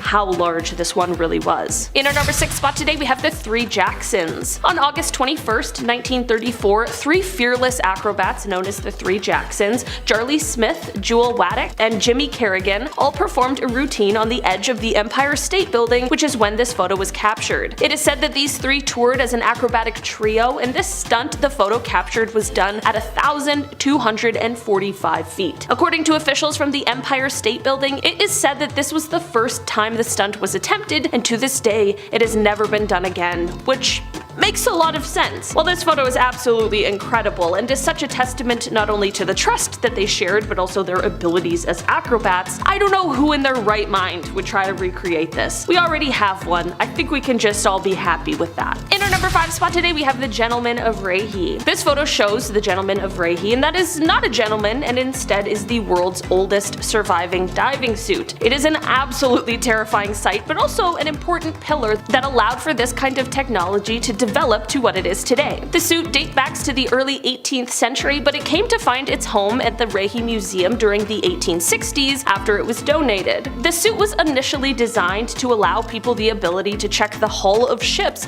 without having to bring them into dry dock. The old gentleman is made mostly of leather with pitch thread used to stitch the seams. From here, the suit is sealed with more pitch, and then to create the waterproof coat, it is covered in a mixture of mutton tallow, tar, and pitch. Of course, underwater pressure increases dramatically, and this is why there's also wooden framework in the hood in order to keep it from collapsing under the pressure. At the top of the hood, there is an opening for a wooden air pipe. The air would be pumped to the diver, then it could be released from the suit through a pipe on the backside. Of course, this means that the suit wasn't completely watertight, so divers could only go under for a short period and couldn't dive very deep because there was only so much pressure the suit could take, but still, the suit was far better than having no suit at all. In our number 4 spot today, we have ectoplasm. This photo is said to have been taken in 1910, and it shows a medium in the middle of a spiritual seance. I don't know about you, but a 1910 seance sounds like an absolutely terrifying time. This photo is said to be catching the moment that ectoplasm appears out of the mouth of the medium. When we're talking about the occult and the paranormal, ectoplasm is a viscous substance that exudes from a spiritual entity, or sometimes the earthbound medium who is connected to or communicating with the spirit. It is said that this substance can take the shape of a face, or a hand, or a complete body, and it's usually seen in a darkened room during a sort of seance, and this is the way that the paranormal can physically manifest themselves in our world. So basically, what I'm saying is that this is supposed to be the moment that an evil entity is making themselves known in our world. Thankfully, at the end of the contact with the spirit, the ectoplasm will usually disappear as it returns to the entity, so it hopefully didn't stay around long, but this photo sure is something. In our number 3 spot today, we have the Isolator. There are tons of strange inventions from the past. We have entire lists and videos dedicated to the strange inventions, there's so many. And while this is one that can be added to the list of bizarre inventions, it can also be added to the list of creepy ones as well. This photo shows what was meant to be a sort of anti-distraction contraption from the 1920s. Listen,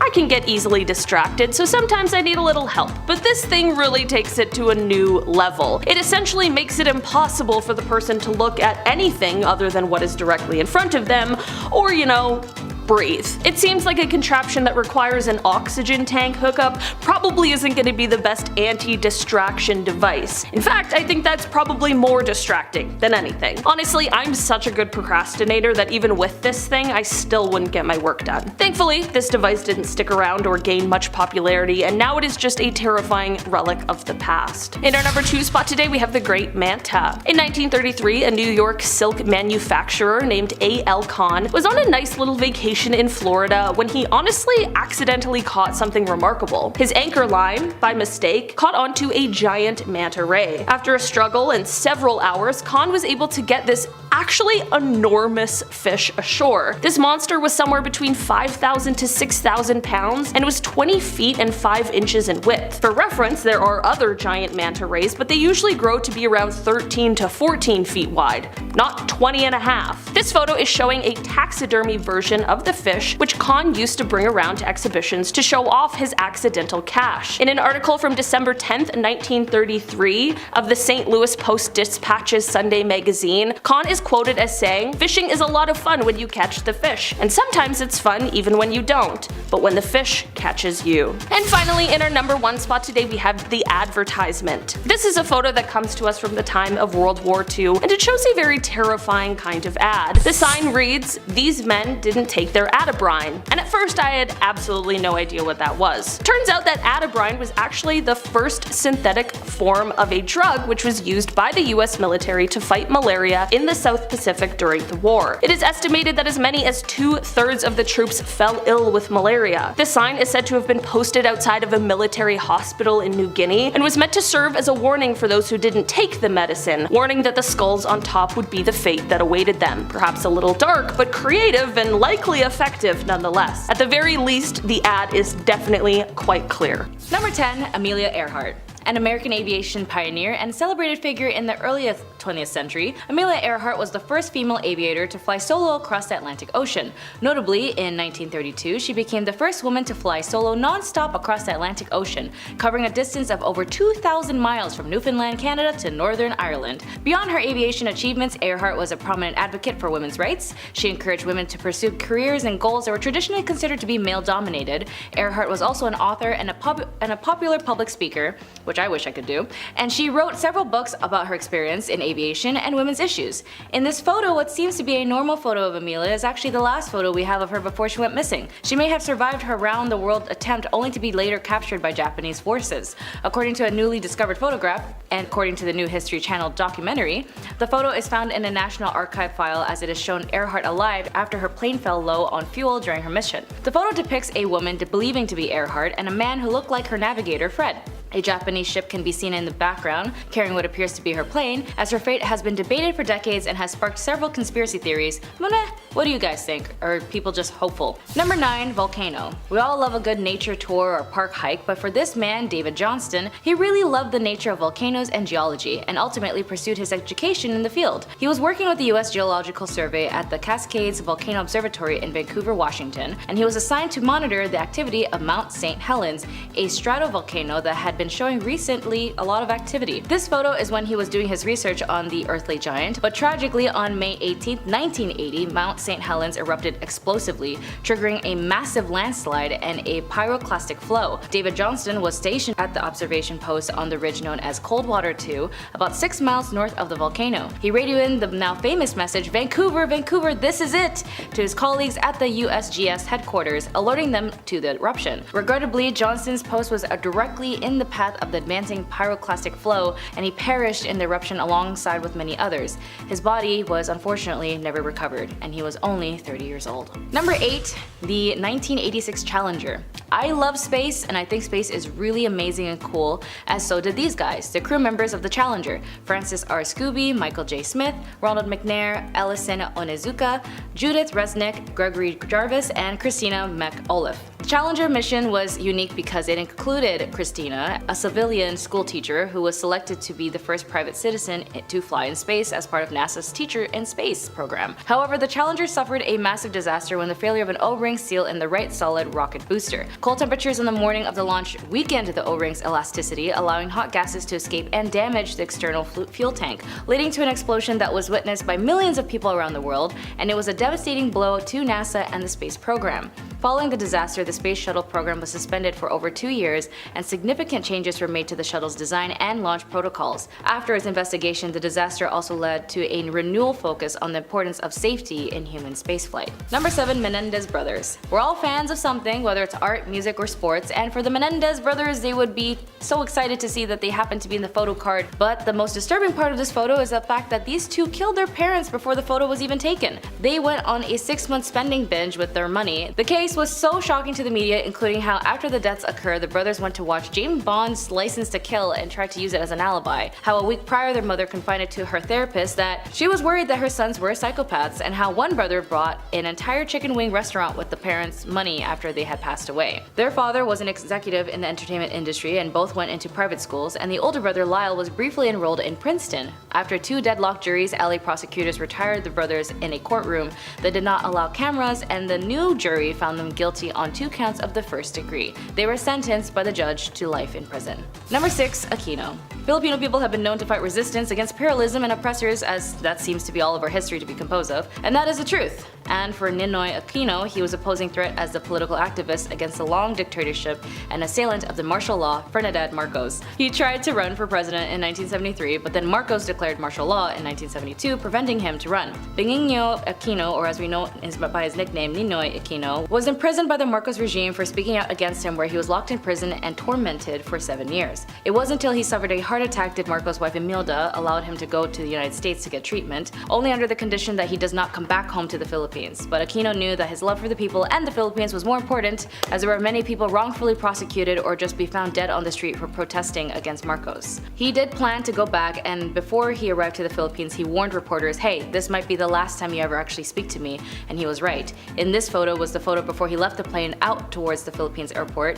He kept saying he had a bulletproof vest on, but the assailant shot him in the head. There were countless reporters that day that knew something was going on, only for them to be all shocked to see his body on the ground. There's even footage of his assassination online, and his death sparked an outrage throughout all of the Philippines asking for justice. But of course, the United States always has to get involved in something, and they were able to get the Marcos family out of persecution from the very people he tormented and controlled for years. Number 5. Tyler Hadley. Everyone likes a good party selfie, including Tyler Hadley, who we can see here drinking a party cup with some friends. But what they don't know is that if they walked into the master bedroom was the killed bodies of his parents that he ended moments before the party. Tyler allegedly decided how he wanted to commit the crime a few weeks prior to committing them. He often told a friend exactly what he was planning to do at the time, noting that having a big party after a parricide had never been done before.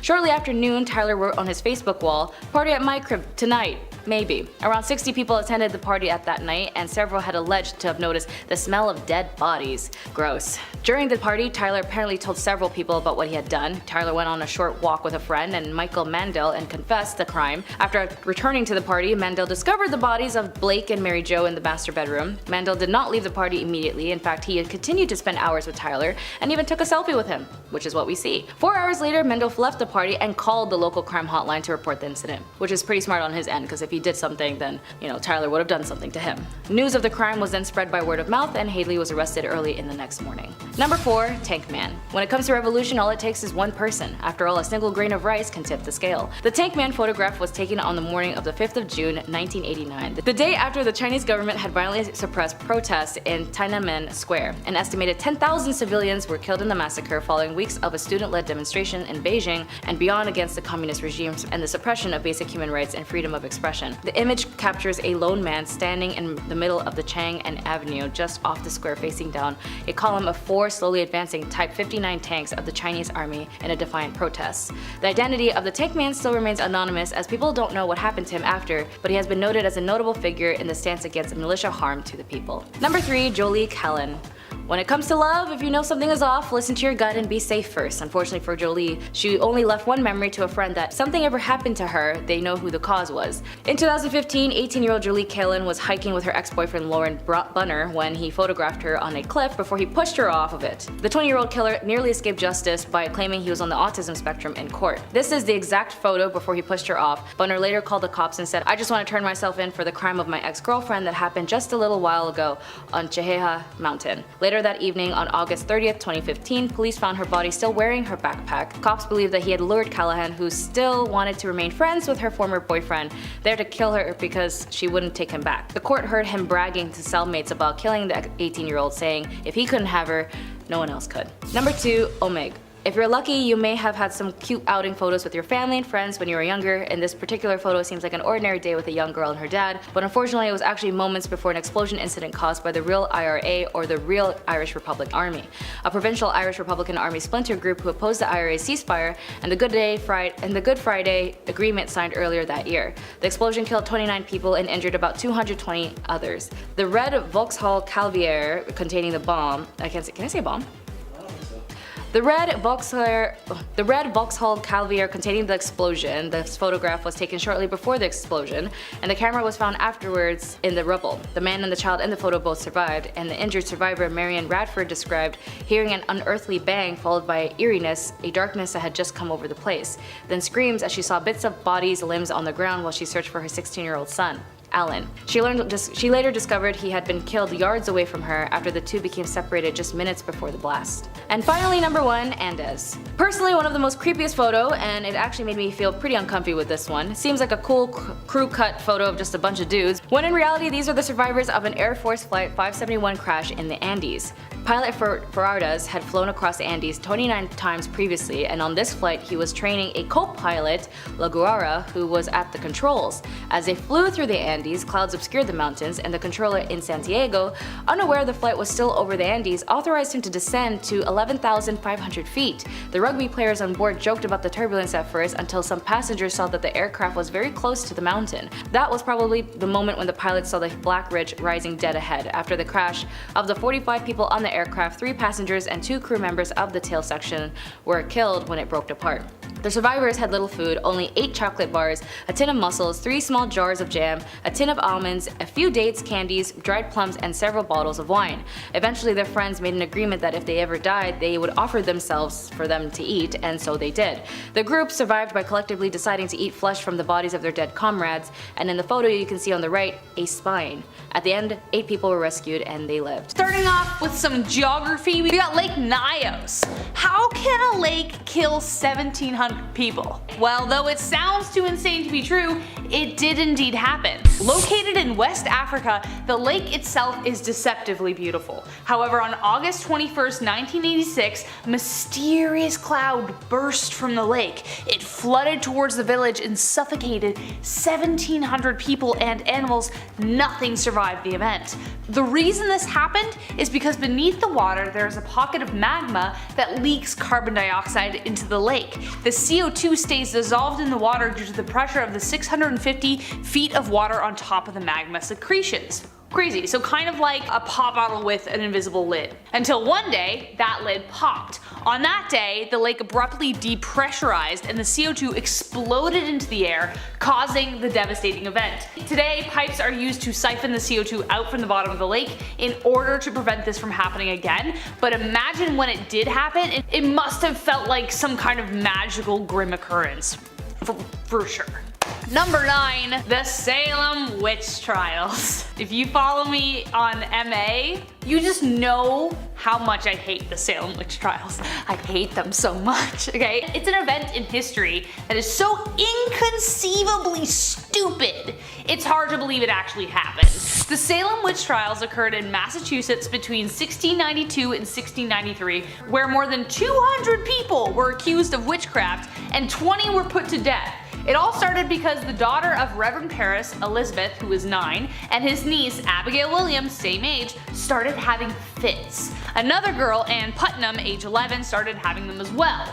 The supernatural was blamed and soon the girls began accusing everyone they could, mostly people the town didn't like. Basically, if you confessed and you wanted to be saved, then you weren't executed, but if you were accused and didn't confess, you were killed. The paranoia was so bad that once you were accused, you couldn't escape this guilt they put on you. It was insane. But after the paranoia finally subsided, the colony admitted that they probably made a mistake and compensated the families. Like, yeah, oops, might have gotten a little carried away there. Wow, whew, I got excited, sorry guys. Here's some money.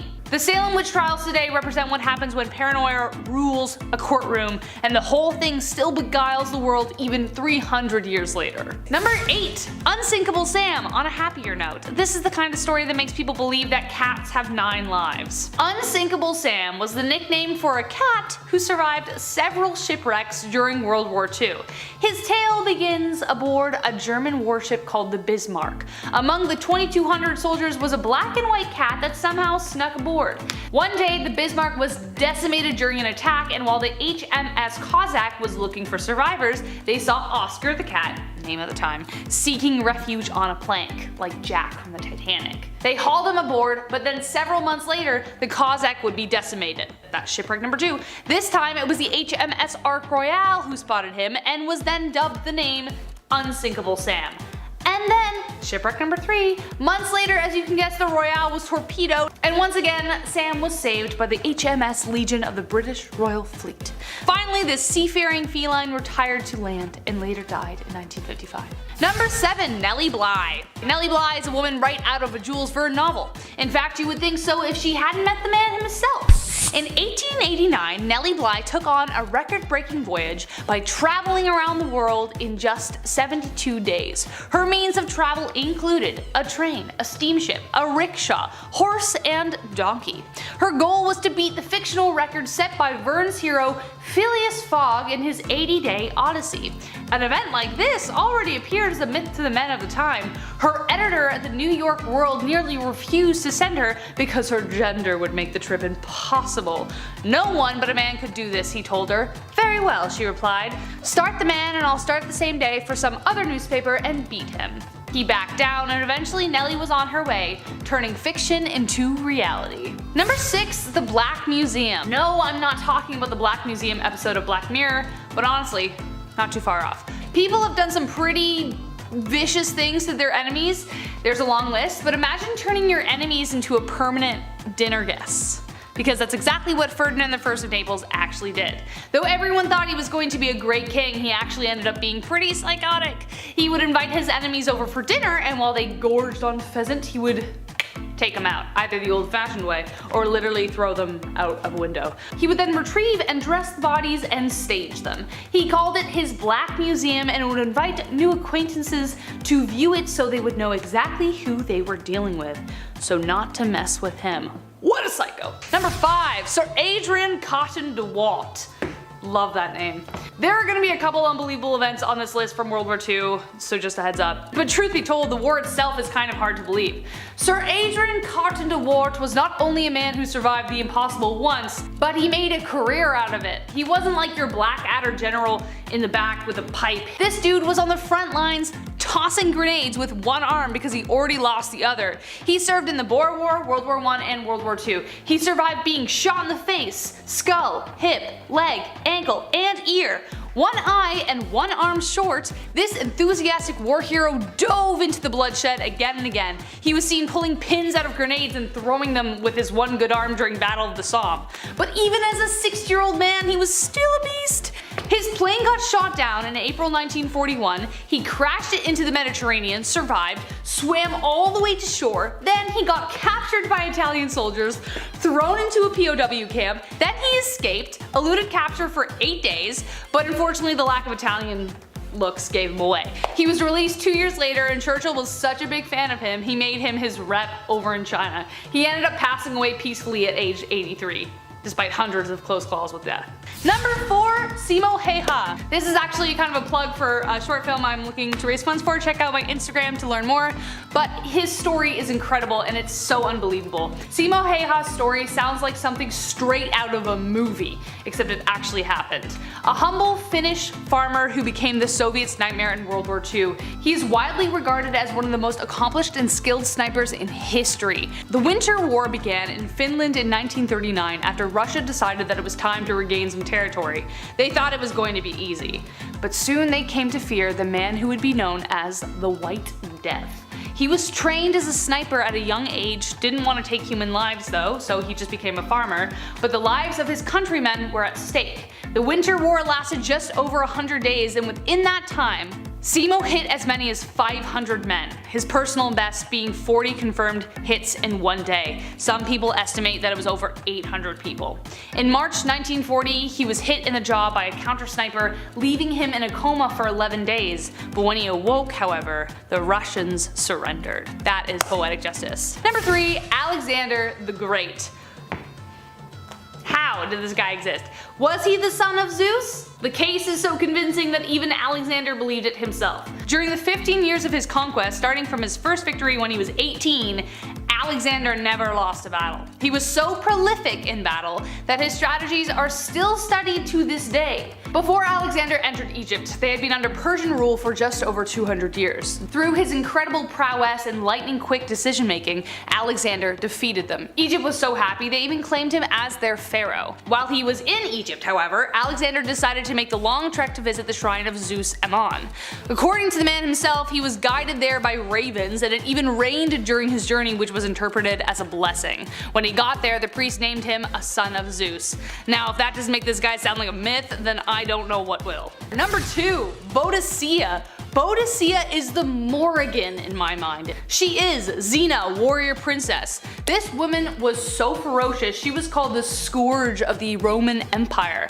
Yeah, that's right, this queen took on the Roman Empire. At the time Rome was invading the south of Britain, Queen Boadicea ruled the Iceni tribe of East Anglia, along her husband King Prasutagus. Though her early days remain mostly a mystery, she remains among the canon of heroes who defended the British Isles. She was fearsome to behold, with flaming red hair and a gaze so sharp it could cut glass. She and her husband fought against the Romans until his death, after which the Romans drove straight to take her on. They attacked her daughters publicly, which, like, Mother Bear, not a good idea, after which she toured in a chariot rallying the people in rebellion. She sacked 3 Roman cities and took no prisoners. She annihilated the 9th Legion when she took out their entire relief force. Sadly though, Boadicea fell after a vicious battle, but her name echoes in the halls of heroes.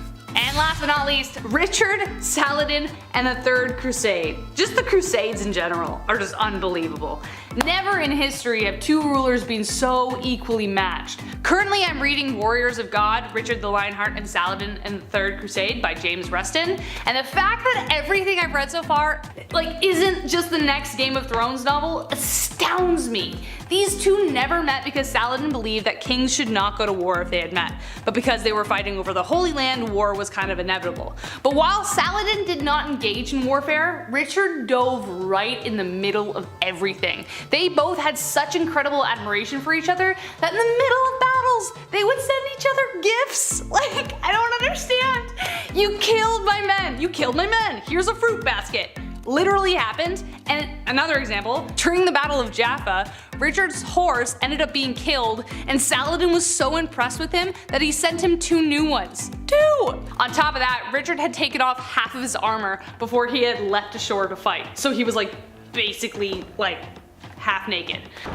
Eventually Saladin tried to have him assassinated, but Richard was so ferocious in battle that everyone feared him. The dude was pretty much a human bulldozer. The 2 assassins ended up waking up the camp because they were fighting about who should take the guy out. Number 10, the Papal Schism, or Schism, who knows. Suffice it to say that the Pope is a pretty big deal in the Catholic realm of religion, pretty much the CEO of loving Jesus the most, but it is also a position of immense power, which means there is a lot of competition for the next one in line. Usually there is one reigning Pope at a time, but at one point there were 3 because there was so much rivalry. Between 1378 to 1417, there wasn't just 1, not 2, but 3 rival popes, each with their own following of Sacred College of Cardinals. After 70 years of Pope Clement V living in Avignon, France, the Roman populace wanted a pope that was at least Italian. Can we just get an Italian? When Pope Urban VI was elected, he proved so hostile that a bunch of cardinals went back to France and elected their own pope because the other one didn't count. They didn't like him. He thought he was voted in because people were afraid. They probably were. They elected Clement VII, who lived in France, so now there were 2 popes. 2 popes, as you can guess, had a disastrous effect on the church, so people were like, okay children, if you can't play nice, either both of you resign or we will pick one for you. The popes refused to concede because they were like, no, I don't want to be pope. So cardinals arranged for the Council of Pisa and elected a 3rd pope, because that'll solve everything, Alexander V, who succeeded John the 23rd. John formed the Council of Constance, then was kicked out of papacy by said council. Then the Roman Pope, who is now Gregory XII, resigned the Avignon Pope, who was dismissed. Eventually, the whole schism ended when Martin V was elected in 1417. It's just so confusing. I feel like I want to vomit. Too much popes. On number 9, Bone Wars. The early days of paleontology were intense and pretty cutthroat. Since this was a relatively new science with a plethora of things to discover, so many researchers set out to learn and find as much as they could, and this created a lot of rivalries since everyone wanted to gain notoriety for their findings. The competition was intense, but nothing could ever measure up to the rivalry between Othniel Charles Marsh and Edward Drinker Cope. These 2 rival paleontologists did everything in their power to throw each other off or to disprove them, and the lengths that they went to accomplish this was almost unbelievable. Both of them took off to Montana and Utah to dig up as many fossils before the other guy did, but they just didn't stop at digging. They each hired spies and saboteurs to get in the way of others' work, and they even tried to pass off fake skeletons as well. This is where we got the Brontosaurus controversy. One of the scientists had discovered the dinosaur known as Apatosaurus, and so the other one had to one-up him and introduce his own species named the Brontosaurus. The only problem with it though was the fact that it was a skeleton of the same dinosaur but with an intentionally placed skull from another dinosaur. It was a fake. This back and forth was intense in the scientific community and made for some pretty unbelievable stories. Number 8, The Man in the Iron Mask. It is kind of crazy that this story actually exists, and it could be nothing. It could have been some dude who had syphilis who didn't want anyone to see his But the world remains convinced that he was more than he seemed. The movie, The Man in the Iron Mask with Leonardo DiCaprio, John Malkovich, has one theory that the man was actually the twin brother of the king. But the true identity of the Man in the Iron Mask remains a 350-year-old mystery. But it happened! In 1669, a man was arrested and put in prison for 30 years and was held in the infamous Bastille prison in France until he died in 1703. He was never seen without a black velvet mask or an iron mask. It's also described. No one knew who he was or for what possible reason he was put in there. The likes of Voltaire and Alexander Dumas tried to speculate who he was, and more recently Paul Soninio, a professor at the University of California, believed he was Eustache Dauger based on prison accounts and the guard. Dauger was in the prison at the same time as the masked man and was once transported in a chair covered so people wouldn't see him. But still, nothing has been confirmed, and I just think it's really cool and I like the speculation. At number 7, Valentinian I. You know when you see someone get really mad and a lot of the time there's that one vein in their head that just pops out while their face turns red? Well, that thing unalived someone once. That's right, a person once got so unbelievably angry that they died. Roman Emperor Valentinian I was known to be a pretty hot-headed guy, and during his monarchy he had rivals in Danube called the Quadi tribe. Valentinian was very invested in this rivalry and they were in constant conflict with one another. In November of 375 CE, Valentinian received a note from the Quadi tribe demanding that they be left alone in peace as they supplied new troops to the army of Rome. On top of that, some Quadi troops also claimed that this whole feud between them and the emperor was because of the Roman forts that were built on their land. They even claimed that because of this, they weren't obligated to follow any of the terms of the Roman treaty and that they could attack whenever they wanted. As you could imagine, hearing all this stuff from his rivals really ticked off the emperor. He got so mad that he started yelling at Quadi agents, and his yelling was so intense that a blood vessel in his brain ended up bursting and he passed away shortly afterwards.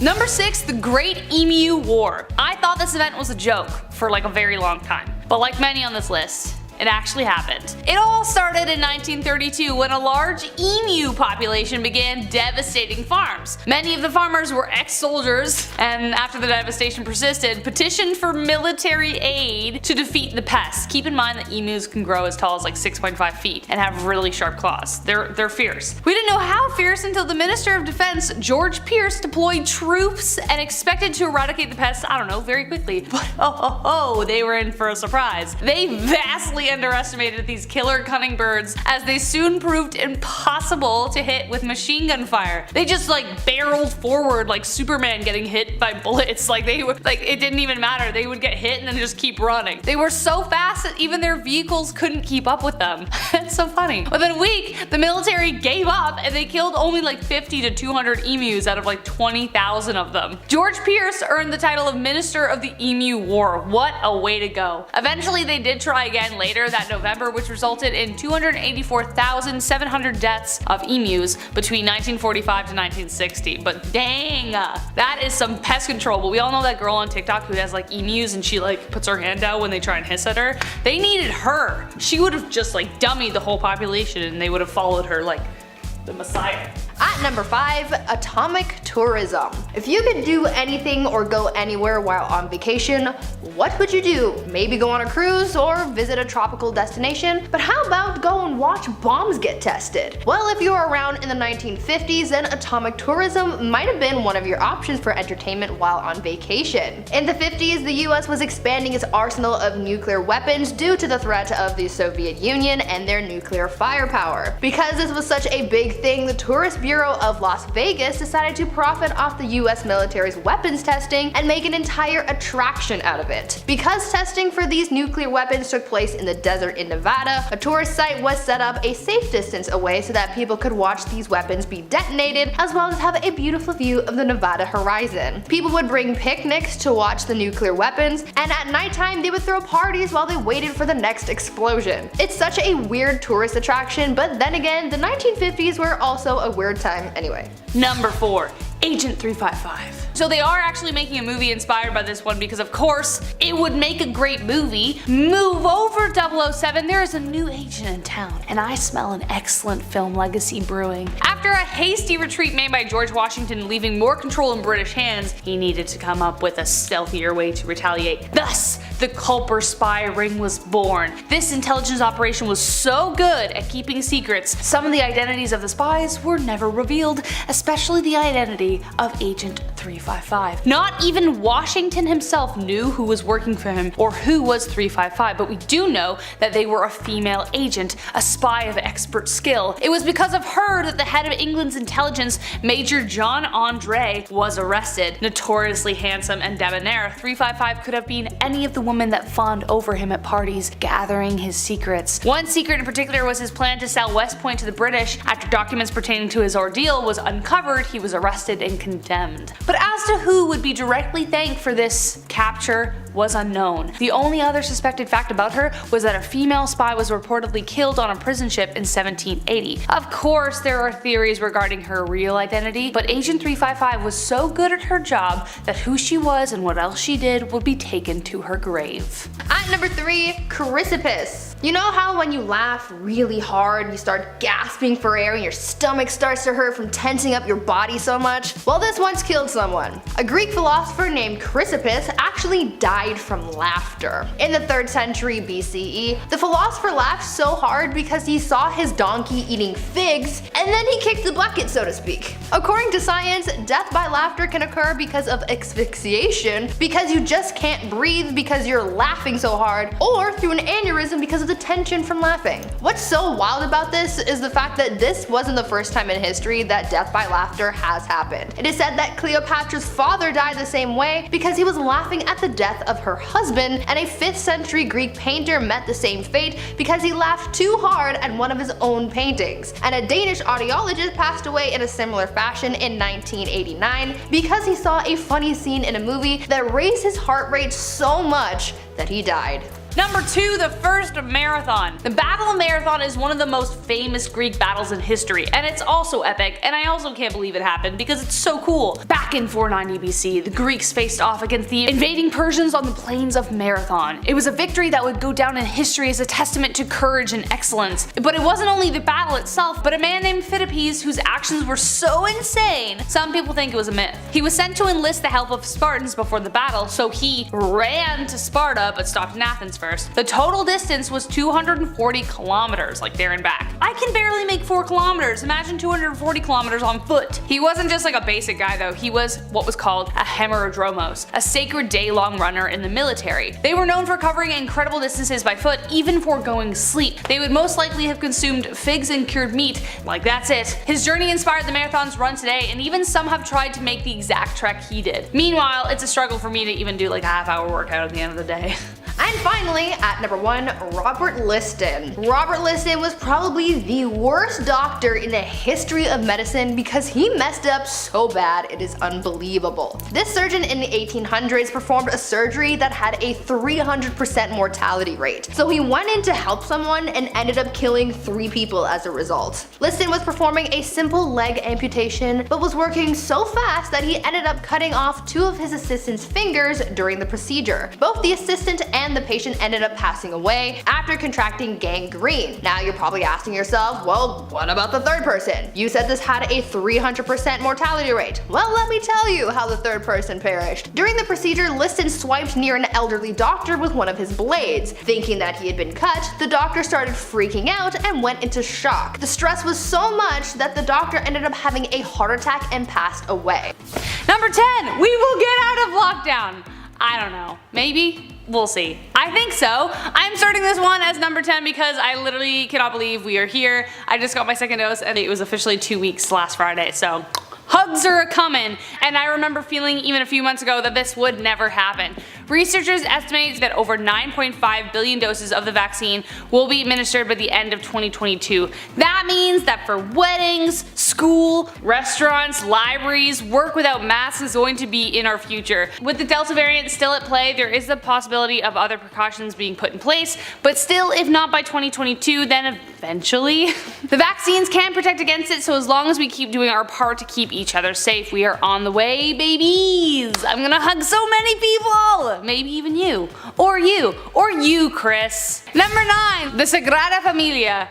One of the largest and longest construction projects will finally come to an end. Antonio Gaudi's masterpiece began construction in 1882 and has had nine architects take over since. It is called the Sagrada Familia Church and is located in Barcelona, Spain, or Badalona, as they say in Vicky Cristina Barcelona. I love that. Badalona? Jordi Foley and his team will be the last people to ever work on it. The pure extravagance and luxury of this building is overwhelmingly breathtaking, but why on earth has it taken so long? Well, the original architect died in 1926, there was the Spanish Civil War, the original project was destroyed, and lack of funding. The majority of the project was privately funded and subsidized.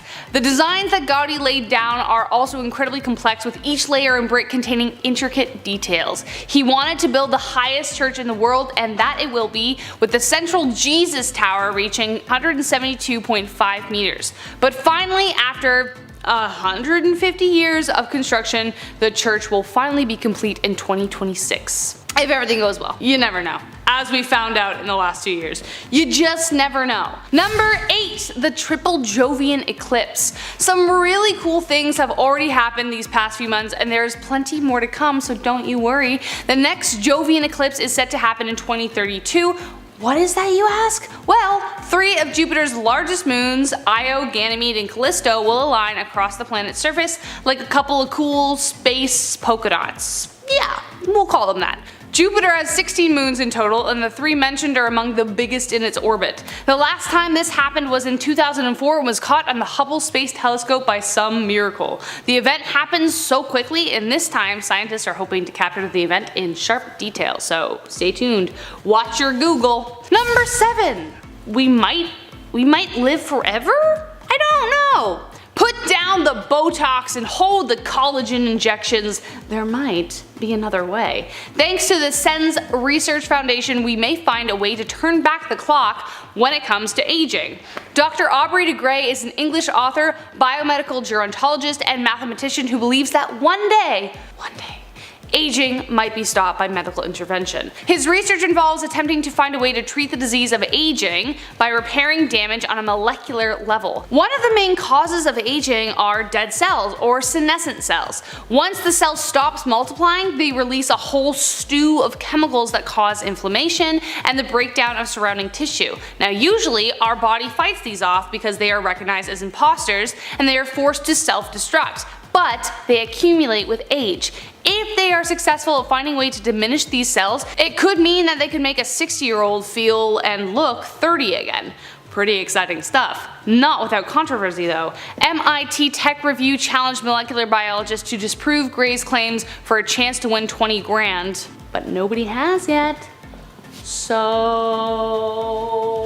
Number 6, NASA's New Horizons spacecraft. Humanity is pretty freaking astounding, and our reach is stretching further and further out into the universe every day. Right now, the Voyager 1 and 2 are currently exploring interstellar space, but NASA just launched yet another incredibly exciting space adventure. NASA's New Horizons spacecraft is currently out in space at a distance of 50 times the distance between Earth and the Sun. Scientists estimate that by the 2040s, it will finally surpass Voyager 1 and 2 in interstellar space, and who knows what it will find. New Horizon gets its power source from a single radioisotope thermoelectric generator, which is super cool how it works. Essentially a kind of nuclear battery that sources its power through the natural radioactive decay of plutonium dioxide fuel.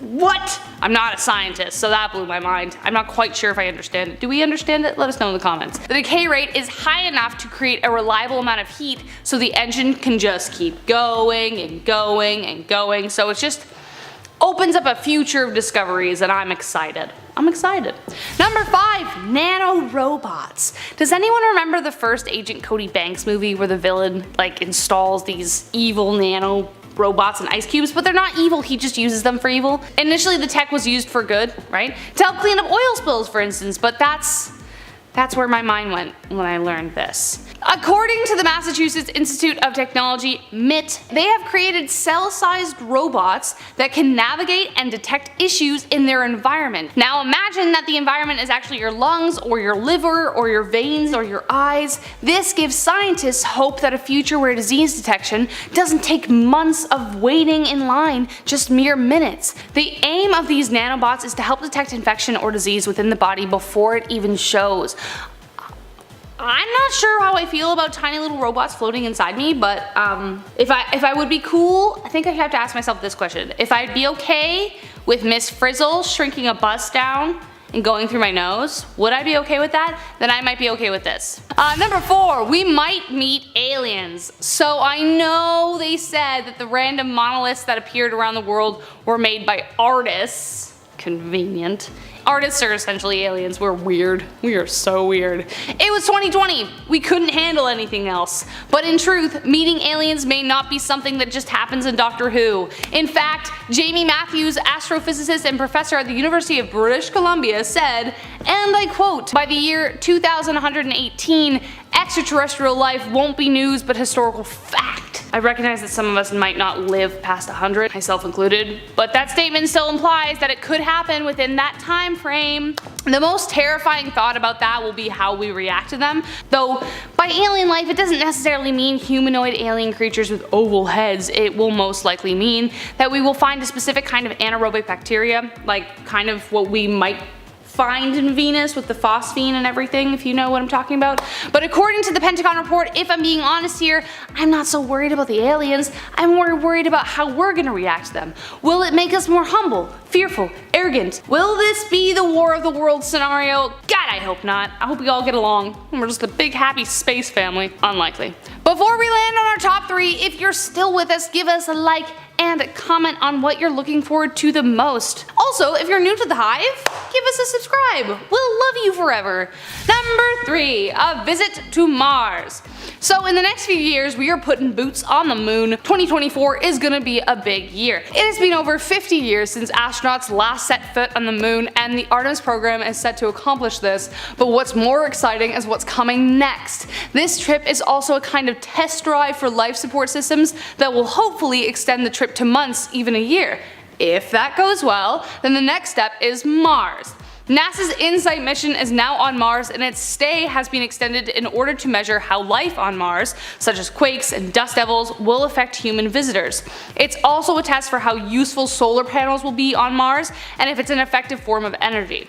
But its journey to and from the planet is the precursor to manned missions to Mars, so depending on how the next year goes, we might be around to see some astronauts on Mars. If they don't bring Mars bars, I'm gonna be really upset. That's all I'm saying. Number 2, space elevators. Sounds so cool. Satellites, rocket ships, and now space elevators. Oh baby. Tokyo-based Obayashi Corp has boasted that they have plans to build one by 2050. China is in the race, ambitiously trying to beat them by 5 years. The idea of having a space elevator is considered the holy grail of space exploration, even though it sounds like a concept straight out of Willy Wonka. It will essentially be a long cable extending from the planet's surface with electromagnetic vehicles traveling along the cable. To keep it from crashing like a beanstalk back to Earth, it will be attached to a massive counterbalance on one end, like an asteroid. In fact, exactly like an asteroid. That's a straight up quote from NASA. They want to move an asteroid into place for this purpose. I don't know, I feel like that's really ambitious. For some reason, I think NASA's plan may take a little longer, but it is in the works, folks. A mini elevator called STARS-Me, devised by Japanese physicists, will simulate on a small scale what conditions on an elevator to the stars would encounter in a weightless environment, so who knows? Who knows? Let's go. Number 1. AI surpasses human intelligence. AI. Artificial intelligence. Should we be scared? I don't know. Would Mary Shelley be shaking her book at us if she saw how far we've come and are going? From apps that anticipate our needs to robots doing TED Talks, AI is here, and it ain't going anywhere. In May and June of 2016, Yale University and Oxford's Future of Humanity Institute took a poll of hundreds of industry leaders in order to answer just one question: will AI surpass human intelligence, and if so, when? Their findings? Well, it looks like the consensus is that AI will be as capable, if not more, than humans in most tasks by 2060. Add another 76 years and experts think that AI will take over all human jobs. That sucks. Number 10. Abe the Wrestler. At 20 years old with a record of 300 fights and 1 loss, he stands 6'4" inches at 185 pounds. Your future president of the United States, Honest Abe! The chair! Give him the chair! That's right, Abe Lincoln was quite the ruffian. However, the wrestling back then wasn't as organized, as there was no WWF per se. It was mostly just a show of strength and skill, but they were competitions among men. Huge crowds gathered, towns watched, everybody gambled. It was great. A little wrestling. His fights earned him respect while campaigning too. He would even scrap hecklers at debates. Yeah, just walks down midpoint and wheeler whips someone under their neck. His chirps were amazing too. He would just look at people like Gladiator and call them out. He'd be like, hey, I'm the big buck of this lick. If any of you want to try it, come on and get your wet horns. Yeah, I didn't think so. Sorry, Mr. Douglas, proceed. Thank you. Number 9, Roy Sullivan. They say lightning never strikes the same place twice, but if you knew Roy Sullivan, you knew that's not entirely true. Yeah, meet the man who was struck by lightning 7 times and lived to tell the tale. Roy Sullivan was born in 1912. He sadly passed away in 1983 when he was 71 years old, but God tried a few times to get him out earlier, it seems. He was born in Greene County, Virginia. Roy was a park ranger in Shenandoah National Park in 1936. He was nicknamed the Human Lightning Conductor, and he appeared in the Guinness Book of World Records. Roy's first encounter with, the might of Thor was when he was just 30 years old at the Fire Lookout Tower. He said that lightning strike, again out of the 7 he survived, was the most painful out of all of them. The lightning bolt burned a strip all the way down his leg, even blowing a hole through his shoe. Yet somehow he survived. Roy was also hit by lightning in 1969 while driving a truck, and also in 1970 while gardening on an otherwise clear day like today. Also in 1972 while inside a guardhouse. Also in 1976 during another storm, and finally in 1977 while fishing. Yeah, Roy passed away in 1983, and to this day 2 of his ranger hats are on display at the Guinness World exhibits in New York City and South Carolina. This man cheated death 8 times. 7. Number 8, Miss Unsinkable. Violet Constant Jessup, aka the Queen of Sinking Ships, or Miss Unsinkable, was an Argentine-Irish woman who worked as an ocean liner stewardess, memoirist, and Red Cross nurse in the early 20th century. Jessup is well known for having survived 3 sinkings of major ships: the RMS Olympic in 1911, the RMS Titanic in 1912, and her sister the HMHS Britannic in 1916. Yeah, talk about the luckiest person ever. Lady's got some angels watching over her, I swear. The first ship, they turned around and made it back just in time. The Titanic, well, watch the movie, you'll understand. And then the third ship, it must have just felt personal by that point. Really? Not to mention barely surviving tuberculosis as a child. This woman is truly a saint. Returning to work after all those accidents, dedicating her entire life to the Red Cross, trying to save others. Sadly, she passed away at 83. Number 7, Lost at Sea. The Robertson family, they're quite a historical one. Strap in, folks. Back in 1971, Dougal, Lynn, and their 4 children, Anne, Douglas, Neil, and Sandy, all set sail on what was planned to be a trip around the world. It sounds magnificent. Our family saw a movie once. Aboard their 13-meter boat, the Lucette, they traveled through the Caribbean and then across the Panama Canal to the Pacific, right? That was their trail. A year and a half went by, they were en route through the Galapagos, and one of the daughters, Anne, who was 18, decided to leave the voyage. Yeah, she's like, you know what? I'm actually not on board for this anymore. I'm really seasick, bye. And then in Panama, they took on a hitchhiker named Robin Williams. Great name. This hitchhiker was in for more of an adventure than they thought, because after this point, their lives were never the same again. West of the Galapagos Islands, a pod of killer whales struck the boat. Wood then began to crack and the boat subsequently started to sink. They all moved to the inflatable life raft, but after 16 days of using their own breath to keep inflating it over and over 24/7, the 6 of them were sadly forced to relocate into an even smaller dinghy. Then they somehow survived for 38 days at sea, while sailing towards the center of the Pacific with no goal in mind other than to survive. All they had to drink was some water left over from the Lucette, with sea turtles being their only diet. Yeah, save the turtles, unless of course you're stranded at sea. Then in that case, sorry to 52 of you. Finally, after 38 days, they were spotted by a passing Japanese fishing boat, and then thankfully they were rescued. Number 6, Mad Jack Churchill. No, not that Churchill, but equally as British and even bolder. Mad Jack Churchill, aka John Malcolm Thorpe Fleming Churchill, was a British Army officer who fought in the Second World War with a longbow, bagpipes, and a Scottish broadsword. Dude, this guy lived a life.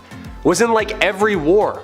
trained people how to fight and how to parachute. This guy was fighting machine guns with a bow and a sword, and was at like the front of the lines, leading them, taunting people, playing the bagpipes. You know how intimidating that is? How is there not like 15 movies about this guy? Not only did he thrive in the rough stuff, Guy revolutionized surfing. He was also pissed the Americans dropped some nukes. He wanted to keep fighting, you know? Like imagine that pep talk. Alright lads, I'm gonna play a wee jingle here first, and then I'm gonna go out, take this sword, and I'm gonna start swinging. Alright? Good luck. Number 5. Fake friends. Towards the end of World War I, Paris was tired of, seeing their city of love get blown to smithereens, as one would. So they figured, you know what? Let's try and fool those Germans, right? Let's try and do some trickery. Let's just build a fake Paris and then shut out all the lights. And it worked. Yeah, they psyched them out. They created a decoy, a very large decoy. The life-size stunt double was posted up only a few miles west of the actual city in order to protect it. This tiny town called Masons Lafayette, now of course it's looking a lot more full than it was when it was, a hollow shell of a fake town. Now it's a tourist area. There were once 3 different zones set up around the real Paris. Zone A was northeast of the city, had fake train stations, mimicked a suburban region of St. Denis, but it had a big fake Gare du Nord train station, right? That was the main pull. Like, hey, come on, we're looking nice and hopeful, come attack us, and it worked. Zone B, northwest of the city, that was Masons Lafayette, the main fake Paris, right? And Zone C was the industrial area, just east of the city. They had massive factories built with, obviously nothing inside of them. This sounds pretty Home Alone when you think of it, but these missions only happening overnight, creating a light show with some big fancy props isn't a bad idea. It's gonna save a lot of lives and money. Lights were carefully spaced out so it looked like a breathing city from above, and they fell for it, for some of the time. They Looney Tuned the Germans, and it worked. They're like, yeah, it's Paris. Hit that really fast, it's good. Number 4. Space junk. In 1961, John Glenn would become the first astronaut to successfully orbit in space. He lapped the Earth a couple times with the help of Friendship 7, NASA's command mission pushing ever closer and closer to the moon. While in space, Glenn and fellow crew noticed tiny gold particles that shone like fireflies. Quote, this is Friendship 7, try to describe what I'm seeing up here. It's a big mass of some very small particles that are brilliantly lit up like they're luminescent.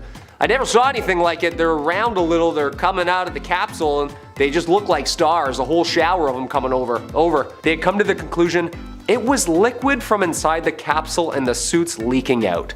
And that liquid was urine. Not aliens, not fireflies, not disintegrating ship, frozen pee-pee. Yeah, guess drinking all that Tang all day. Glenn flew on Discovery in 1998 and became, at age 77, the oldest person to fly in space. At the time. Damn Shatner. Number 3, Project MDXX. If you've seen Project X, this one's gonna ring a bell or two. About 500 years ago, yep, you missed it, in 1520, for 2.5 weeks in June, both England's King Henry VIII and Francis I, 2 of the greatest monarchs in Renaissance Europe, they both threw a joint birthday party that lasted 18 days, and it only cost about $19 million by today's standards. Nice. I went mini putting for my 8th birthday. That's why I called it Project MDXX. The numerals in the year, yeah, you get it, not bad. Not only was this a chance for them to celebrate their friendship, but it was also a chance for them to try and outdo one another and continue to show off. So for this huge bash, for starters, around 12,000 people showed up and gathered in the fields of the northern tip of what is now France. All tents, costumes, decorations were all gold embellished. Guests were fed 29,000 fish, 98,000 eggs, 6,400 birds, 2,200 sheep, and 216,000 gallons of wine just to wash all that clout down. On top of that, there were jousts, wrestling matches, elaborate mask parties. I have FOMO just talking about it right now. The 2 kings both wanted to outdo each other, but there were rules put in place beforehand. These kings could not compete with one another during the celebrations, right? So instead they tried to outspend each other in a nice way. They're like, oh yes, look at all of my golds. No, look at all my golds. We love blowing all of our resources in 2.5 weeks. Nice. Looking good, guys. Keep it up. Number 2, Olympic arts. In the early 20th century, the Olympics were getting creative, literally. Hundreds of years of blood, sport, and victorious games, and people were looking for some new events. 1912 Summer Olympics, they decided to add official awarded medals for painting, sculpture, architecture, literature, and music. Alright. One rule though, they had to be of Olympic sport nature. Paintings of people boxing, sculptures of people whipping discs around, and of course a couple doodles of some dudes playing rugby. which won Gene Jacoby 2 gold medals. Of course, these were Olympic grade pieces of art, so you know they were the best of the best. Of course, you could compete in both sport and art. American athlete Walter Winans took the podium after winning gold in sharpshooting, and also the very first gold in sculpture. Yeah, lovely. He made a little bronze horse pulling a chariot. Isn't that nice? People just taping up their wrists, mouth guards in, and you're just sharpening your pencil. Hey, how are ya? About to draw. Good luck. And finally, number 1, Jurassic Timeline. All right, this one goes out to all the T-Rexes out there. If you're watching, hit that thumbs up with your little hands. Nice big reach. Hit that subscribe button. When we think of the times of the dinosaurs, we tend to think of all of them roaming the planet at one time, and then a meteor hit, and then they were all toast. But that is certainly not the case. It's a little shocking, but here's our timeline. Dinosaur communities were not only spread apart by geography, but also by time and the age of the dinosaurs. For one, it lasted so long that it included 3 separate geological time periods. It's a long time. Fun fact, there is more time separating the Tyrannosaurus rex from the Stegosaurus than there is separating the Tyrannosaurus rex from humans. Yeah, that's how long ago dinosaurs have been kicking, or not kicking rather, you know what I mean? We can't comprehend this time. Like, this is so far away, it doesn't even make sense. We think of the ancient Egyptians, we're like, oh, that's, I don't know. Dinosaurs? Stegosaurus, you know those herbivores with the plates on their back and the spiky tails? They always do this and take out your cars, whatever. Jurassic World, I've seen it. They roamed Earth 150 million years ago during the Jurassic period and the age of the dinosaurs. Then the T-Rex first appeared about 80 million years after the Stegosaurus had been extinct, and that was about, 67 million years ago from today. This means that while 80 million years separated those two, there's only 67 million years that separate us from a T-Rex. Crazy fact. Hit that thumbs up.